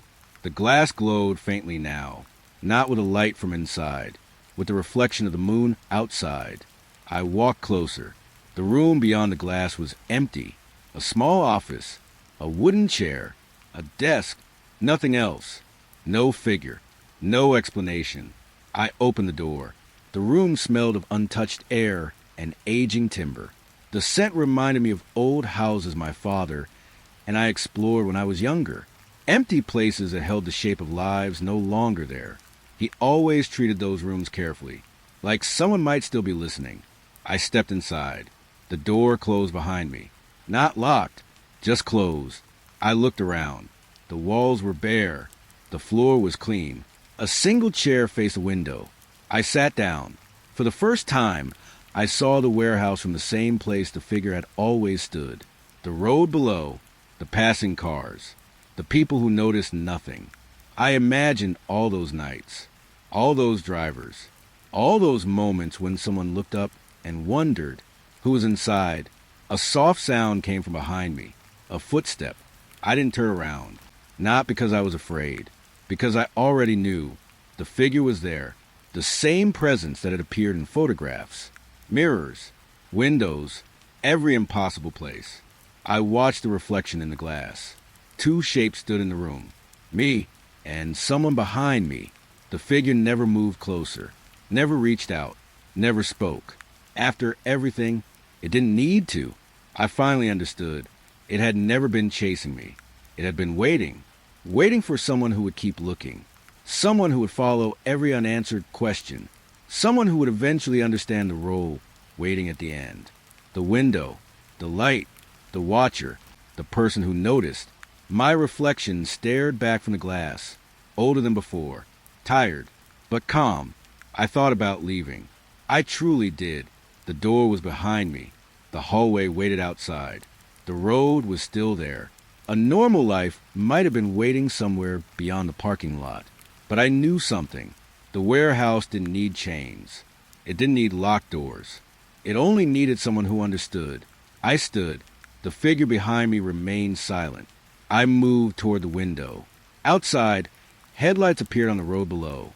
A car passed slowly. The driver glanced upward. For a brief moment, I wondered what they saw. A dark window, a faint outline, a person standing alone, the same way I had seen it months earlier. I placed my hand against the glass. It was colder than I expected. The passing car continued down the road. The sound faded. The warehouse became quiet. Then I heard something I had not heard in a very long time. A car slowing outside. Another person noticing. Another pair of eyes looking upward. I didn't turn around. I didn't need to. The room had become silent. Not empty, just silent. And somewhere below, someone whispered a question they would never answer. Who was standing in that window? The light behind me remained on. The road continued. The world moved forward. And in the second floor window of the abandoned furniture warehouse, a single dark figure watched the passing cars.